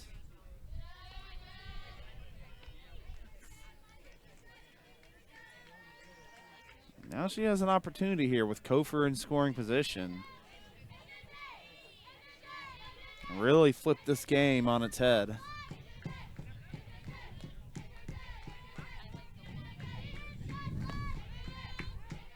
Two-0 count. It's kind of like the first game. You kind of blink and you realize we're in the bottom of the fifth suddenly, and Dallas is running out of chances. This is a big situation for the Crusaders here to try to get out of this inning and keep it 3-2. Starting to be of essence for the Crusaders. One-run deficit manageable. The Pirates are able to extend it to 2 or 3. That is much more difficult. Well, her now ahead 3-0. If she's able to get on, you can already see a pinch hitter is up for the Pirates. I think it's Jack. I can't quite catch the number, but my guess is it's Izzy Jack, and now I see it is Izzy Jack on deck. So she might get a chance here, depending on what Herndon can do. So Hearn awaiting the 3-1. 2 out, 2 aboard. Outside, Hearn draws the walk to load the bases. And the pinch hitter, Izzy Jack, coming up for the Pirates, the sophomore from Houston Memorial. Izzy's a .290 hitter. She's going to make her 29th appearance. 7 doubles on the season. 11 RBI. She's been scattered in the lineup throughout the season, a lot of times in that designated player role. And she's got a big I think without a doubt this is the turning point of the game. The Pirates can break this one open, or Dallas can stay alive and give themselves a shot with 6 outs to go. Bases loaded. 2 outs as Jack takes the first pitch for strike 1. Her first at bat of the ball game.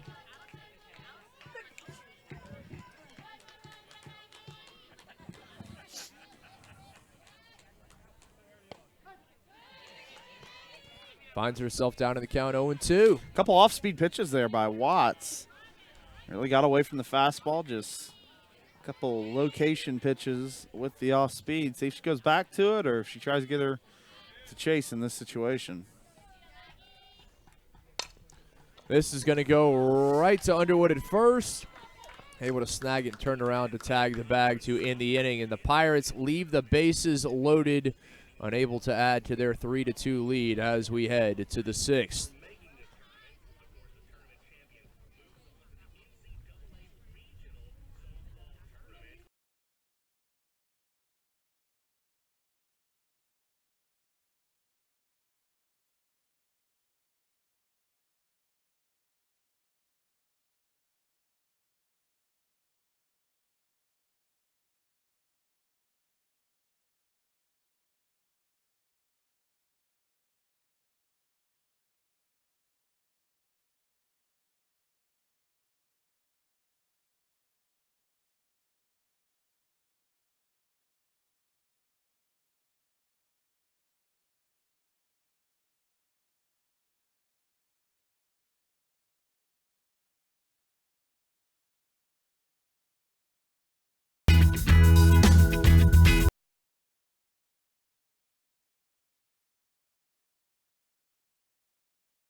In nicely.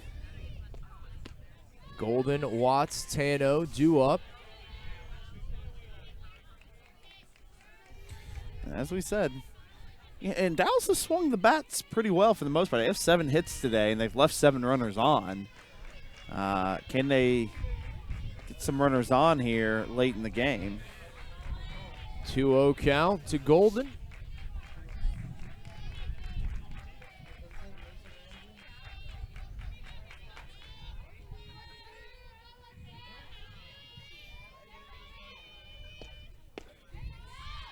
Make it 3-0. That one couldn't have missed by much. You could actually probably see Longay's reaction there. I think she thought she had a strike in that case and was a little surprised that it somehow didn't make it over the plate. And Golden could get this inning started in a big way for the Crusaders. Finds the top of the zone, 3-1 the count. You imagine if the Crusaders can get Golden on, you would see a sack bunt before 9-1-2. Fouled back, out of play. Count now full. Of course, as I say that, back comes Longay and gets a pair of strikes, and now she's got the count back to full. Sophomore right-hander Lindsay Longay has done a very good job. Remember, the Pirates started the game with Bailey Meyer in the circle and quickly brought in Longay. And just wasn't Meyer's day. And that is going to go over the head of Hearn at third. And Golden comes up with the single. Well, we're talking about walks this whole time, and what does she do? I'll just take a single into left field instead. A leadoff single for Golden after working the count full. Now the pitcher, Maggie Watts, comes to bat. We're going to see a pinch runner. 27, I believe. That would be Carly Gerard. Gerard, the freshman from Fort Worth out of Byron Nelson High School. Or is that 21? That's actually 21. That's Espinoza. It was a Tara, little tough to tell from here. Tara Espinosa, the junior from Caldwell. Our apologies there. Finally turns our back to us. So indeed is Espinosa at first. It made a little bit more sense when I saw that Gerard was a catcher. And not saying some catchers don't have speed. Don't let me misconstrue that. But I don't think you usually use a catcher as a pinch runner, at least not very often. I'll let the viewers find you on Twitter for that one. If I insulted any of you catchers out there, I deeply apologize. Bunt laid down but foul, and the count quickly 0-2 to Watts. It's got to be frustrating for Coach Kreisig there. You know, you're down one. You got to get that runner in the scoring position. 2 bunt opportunities, and you can't get it down. You know, do you call it on again? You need the bunt down. You need that runner on second. Do you give it another shot, considering Watts does not usually bat? Espinosa representing the tying run at first. Watts fouls it off. The count stays 0-2.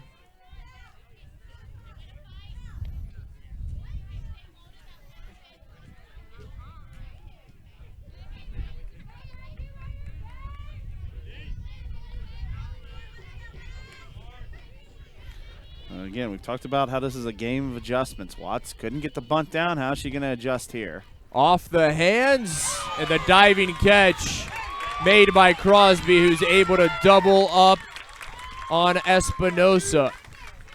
You know, if you're Espinosa there, you know, Kit, they called you in to pinch run for a reason. You're supposed to have a good idea of what to do on the base pass. You've got to know when that's in the air like that on a little bit of a line, you've got to pause. You can't just start running to second like that and give Southwestern a very easy double play there. The base is cleared, 2 outs. The bottom of the order, the right fielder Mackenzie Tano.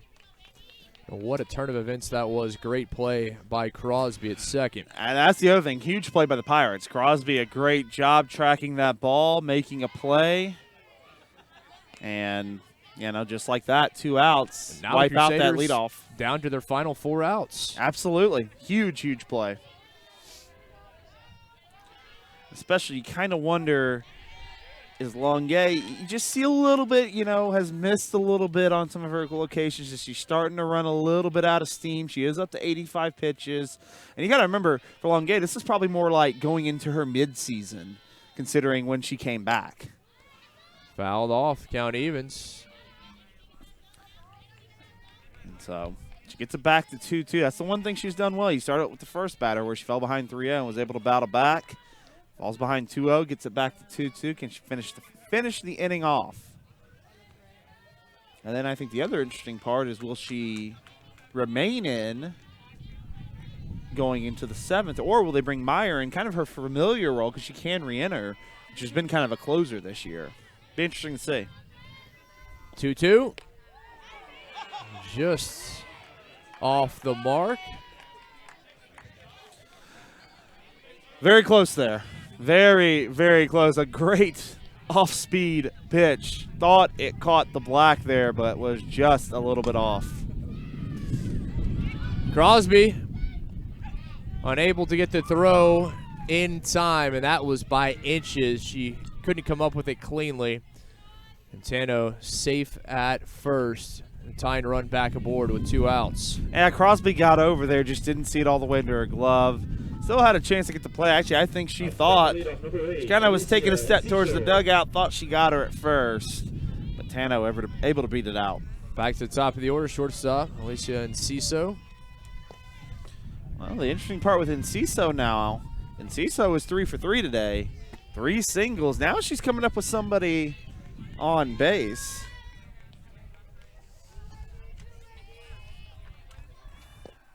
Enciso off the end of the bat. Crosby there to make the catch to end the inning. Crusaders down to their final 3 outs. Pirates see if they can add to this 1-run lead in the bottom of the 6th.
Bottom of the 6th, bottom of the order. It'll be 9, 1, and 2 as catcher Katelyn Francis leads things off for the Pirates, looking to add to this 3-2 lead.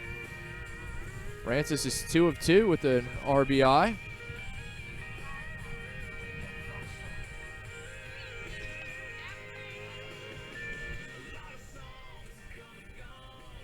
Make sure you stick with us post-game. My broadcast partner, James Hill, heads down to the diamond for his post-game interviews. The world-renowned post-game interviews. Everybody looks forward to them.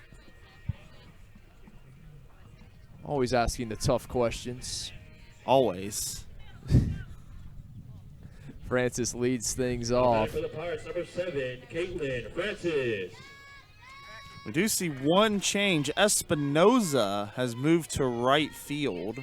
Espinoza taking over for Mackenzie Tano in right. I'm guessing Tano went to the DP spot since Espinoza came in as a pinch runner. But that is just a guess on my part, considering the umpire did not tell us anything. So we'll just roll with it. No signal from Mr. Kindleberg behind the plate. And he does call this a strike. Well, as we mentioned, Francis has had a great day today, 2 for 2. She had to go ahead RBI single back in the 4th inning. They put the Pirates ahead for the first time today at 3-2, which they currently lead by. You know, if you're a Pirate fan, just you're probably biting some fingernails a little bit. To right field, but just foul. And 1 run, not enough. Pirates fans know that a swing of the bat can change anything. Well, and just with, the pitching for Southwestern, when it's good, but it can be a little inconsistent at times. And so you understand the concern in that situation. See if they can add to this 3-2 lead before the Crusaders come up to bat in the top of the 7th.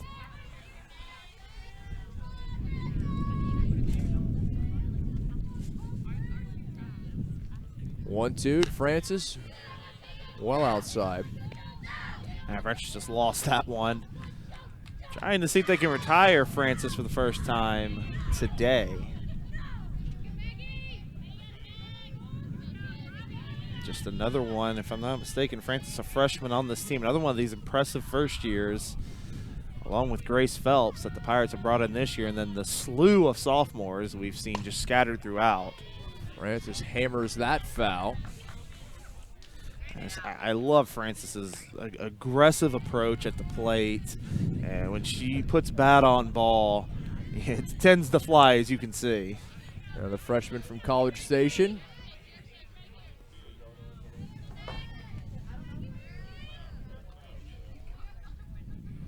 Long look in from Watts. Watts taking a lot of time between pitches, and that may not be to her benefit. 2-2. Outside, and count goes full. I do wonder, kid, I wasn't paying enough attention to know either way. I wonder after the home run if they switched.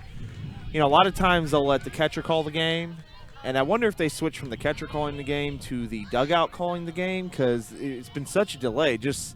It really did change after that. Francis gets that past the diving Enciso. It's short for the leadoff single.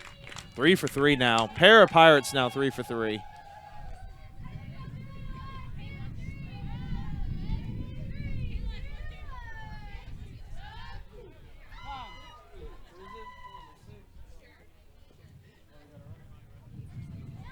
A pinch runner coming for Francis at first.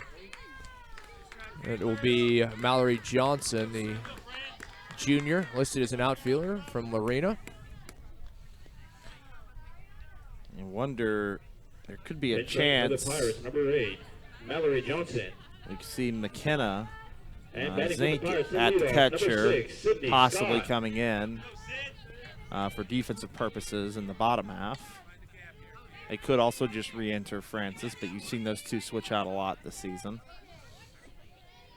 Back to the top of the order, Sydney Scott up to bat.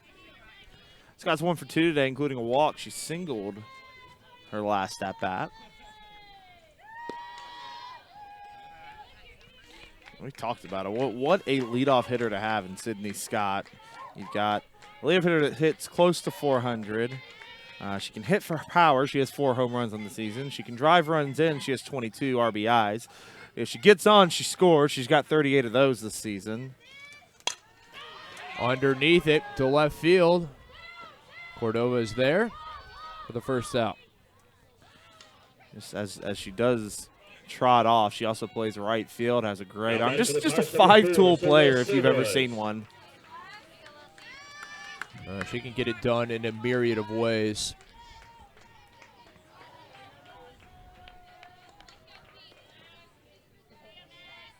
Shortstop Celeste Silvas now at the plate. 1 away, 1 aboard. A 1-run lead for the Pirates.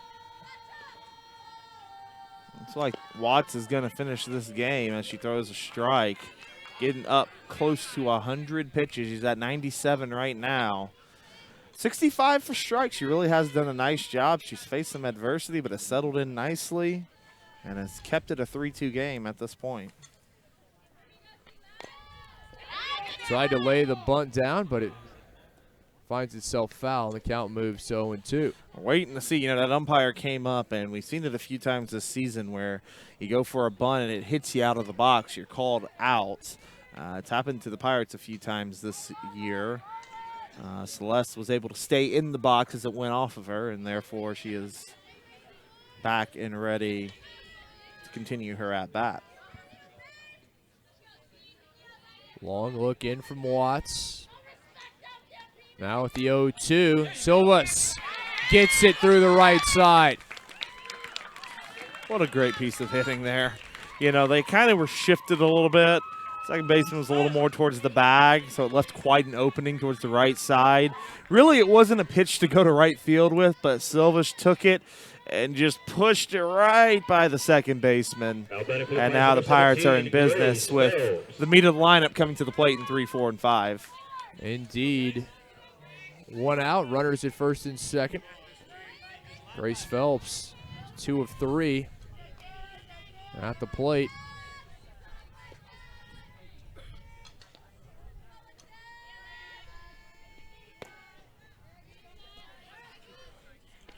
Phelps. Good eye watches it for ball 1. Phelps so far today 2 for 3. Pair of singles. She grounded out her last at-bat. We've mentioned it a few times, but worth repeating, the SCAC Newcomer of the Year for 2018. Phelps lays the bunt down the third base line. Duenas. And dropped by the first baseman. Pirates bringing a run around. And they have added to their lead with an insurance run. It will be an error on Underwood. Hit and error. So a hit and an error, and the Pirates have made it 4-2. Yeah, great bunt, first of all, by Phelps. Put it right down the third base line. Bang play it first. Looks like she maybe had it beat out. But then the first baseman drops the throw, and that allows Johnson to come around and score, which is where the error comes into place. The Pirates, though, make it a 4-2 lead, and we were just talking about how nerve-wracking that was. You got to have a little bit of a sense of relief getting another run on the board. Pirates have now extended their lead. Kofer up to bat. She's 3 of 3.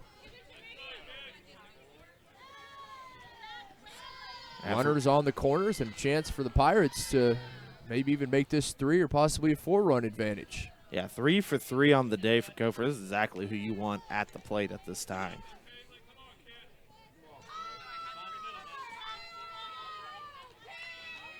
Pirates have banged out 13 hits today. The problem is they've left 8 in scoring position. If they are able to move on to tonight, that's going to be one thing they're going to have to correct, is being able to get some of these runners home, including in this situation. Kofer fouls it off. The count moves to 0-2.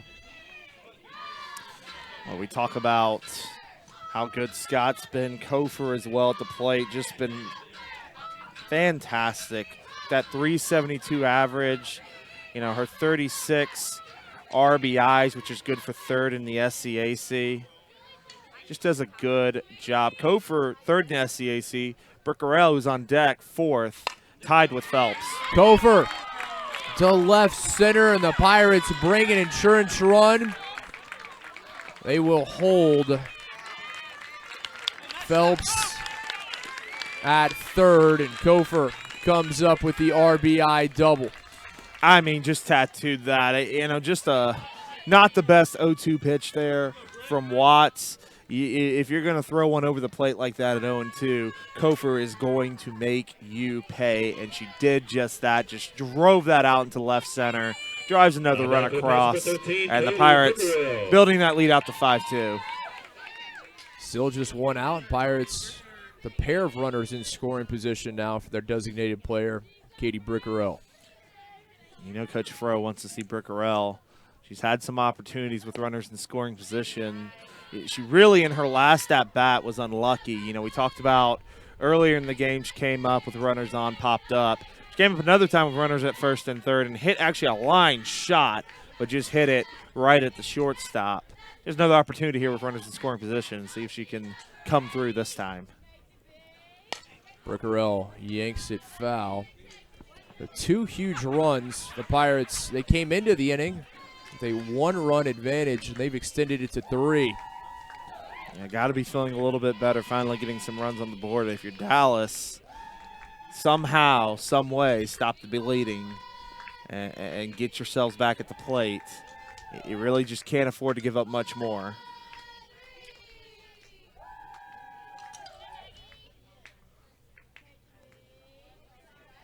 (1-1). Brickerell over to short. The throw to first. Nicely done. And Ciso eyeing Phelps at third before making the throw to first. Well, the Pirates may be a little fortunate there. So Phelps thought about going home, thought better of it. Kofor, meanwhile, was 3/4 of the way to third. But instead of going to second to try and get Kofor, they went to third at Phelps, and Kofor was able to scamper back to second. It really would have had Kofor nailed if they tried that way, but maybe they just figured that would create a whole nother issue. So they hold up. Time called before the pitch. Curtis at the plate. Still runners at second and third. Now 2 outs. Well, Kit Curtis now at the plate. She really changed this game in the bottom of the fourth with her solo shot. Really seemed to wake these bats up a little bit and really got the Pirates offense in motion. And now Taylor Curtis has a chance for some more RBI opportunities.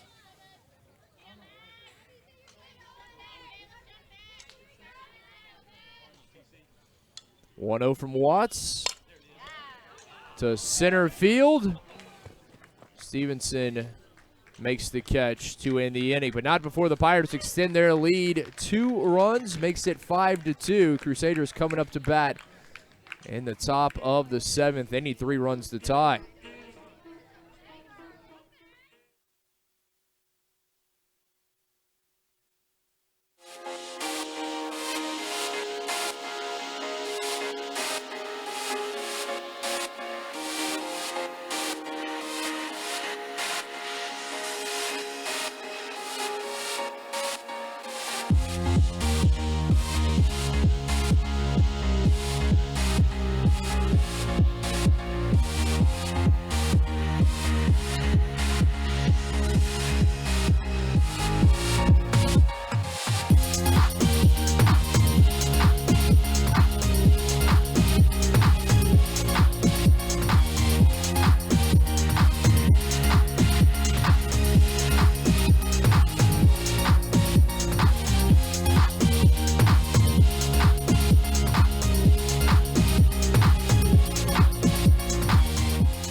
To the 7th we go. Crusaders coming up to bat.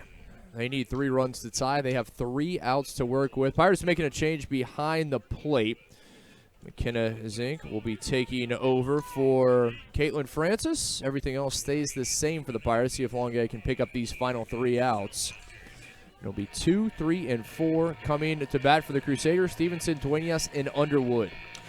Yeah, so right now Longuet in line for the win. If she gets it, she'll go to 5-4 on the season. Watts in line for the loss would go to 5-14.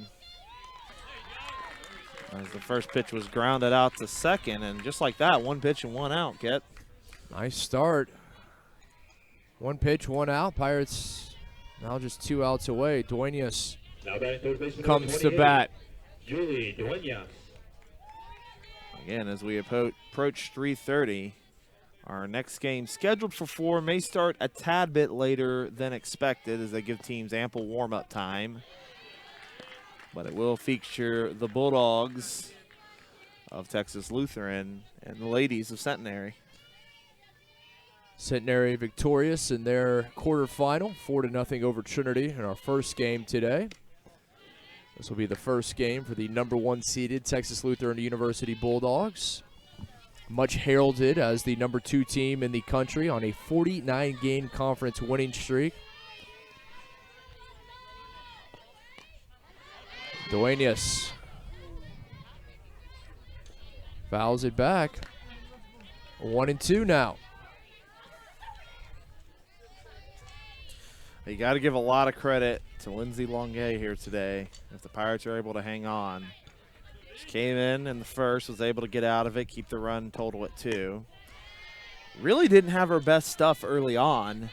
Got in a situation with the bases loaded and 1 out, and Dallas was an opportunity to really take a hold of this game, and she was able to get out of it. And really since then, it's been pretty smooth sailings for Longuet. Count goes full to Duenas. Underwood waiting on deck.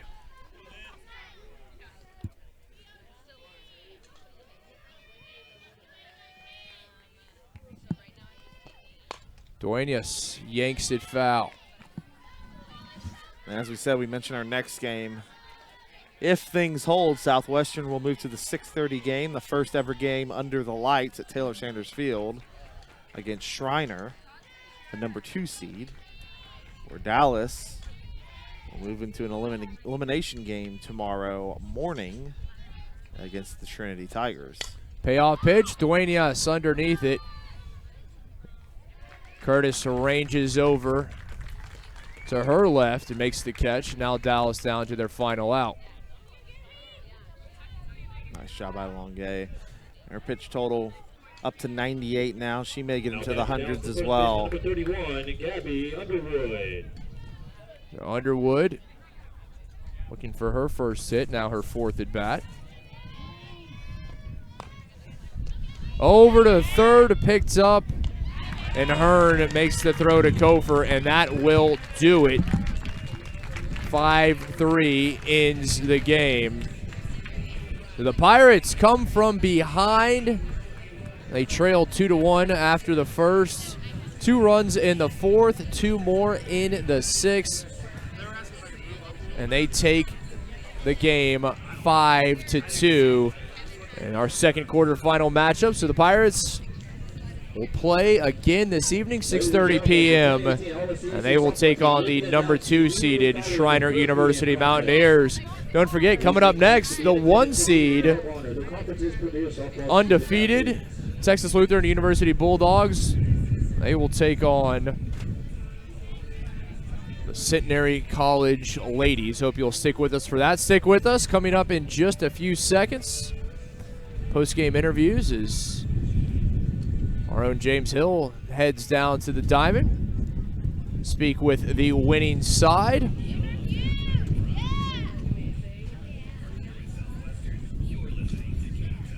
We now go down to the diamond to join James. For the Pirates, just defeated the University of Dallas 5-2. Coach, we'll start with you. Talk about Lindsay Longuet. She comes in a little bit of a deficit. Really struggled a little bit. I want to take you to one point in the second inning. Bases loaded, 1 out. She was able to get out of that inning. How did that build her confidence going forward? Well, I think Lindsay doesn't lack in confidence. She usually has a lot of it. She had done a great job all throughout the year, and we started the game with Bailey, who did a great job, but batters got handcuffed and were able to get some singles. But Lindsay never has a doubt in her mind, and we don't either. And she did a great job shutting them down, and that's exactly what we needed from her today. Taylor, you came up in a big situation. You guys down 2-1. You come up in the 4th inning and just power a home run over the center field wall. How did that help this team's confidence? Oh, I think it kept the momentum going, and we came out here to do our thing. And then now, Coach, tell me about you guys.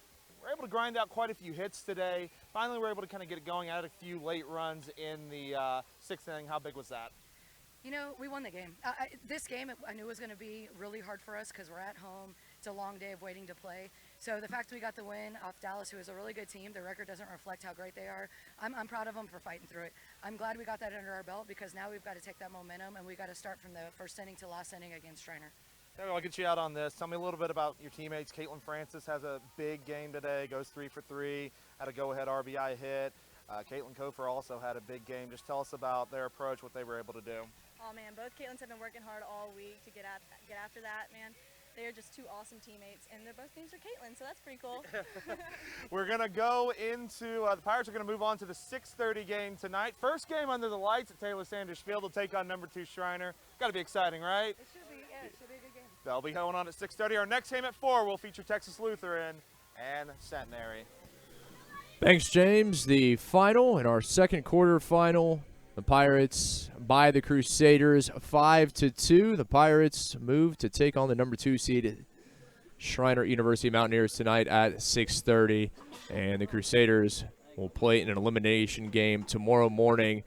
Don't forget to stick with us. Number 1 seed TLU Bulldogs taking on the Centenary College ladies coming up just about 30 minutes here on SHN Network. The final or second quarter final, Pirates by the Crusaders 5-2 here from Taylor Sanders Field, Southwestern University for the 2018 SCAC Softball Championships.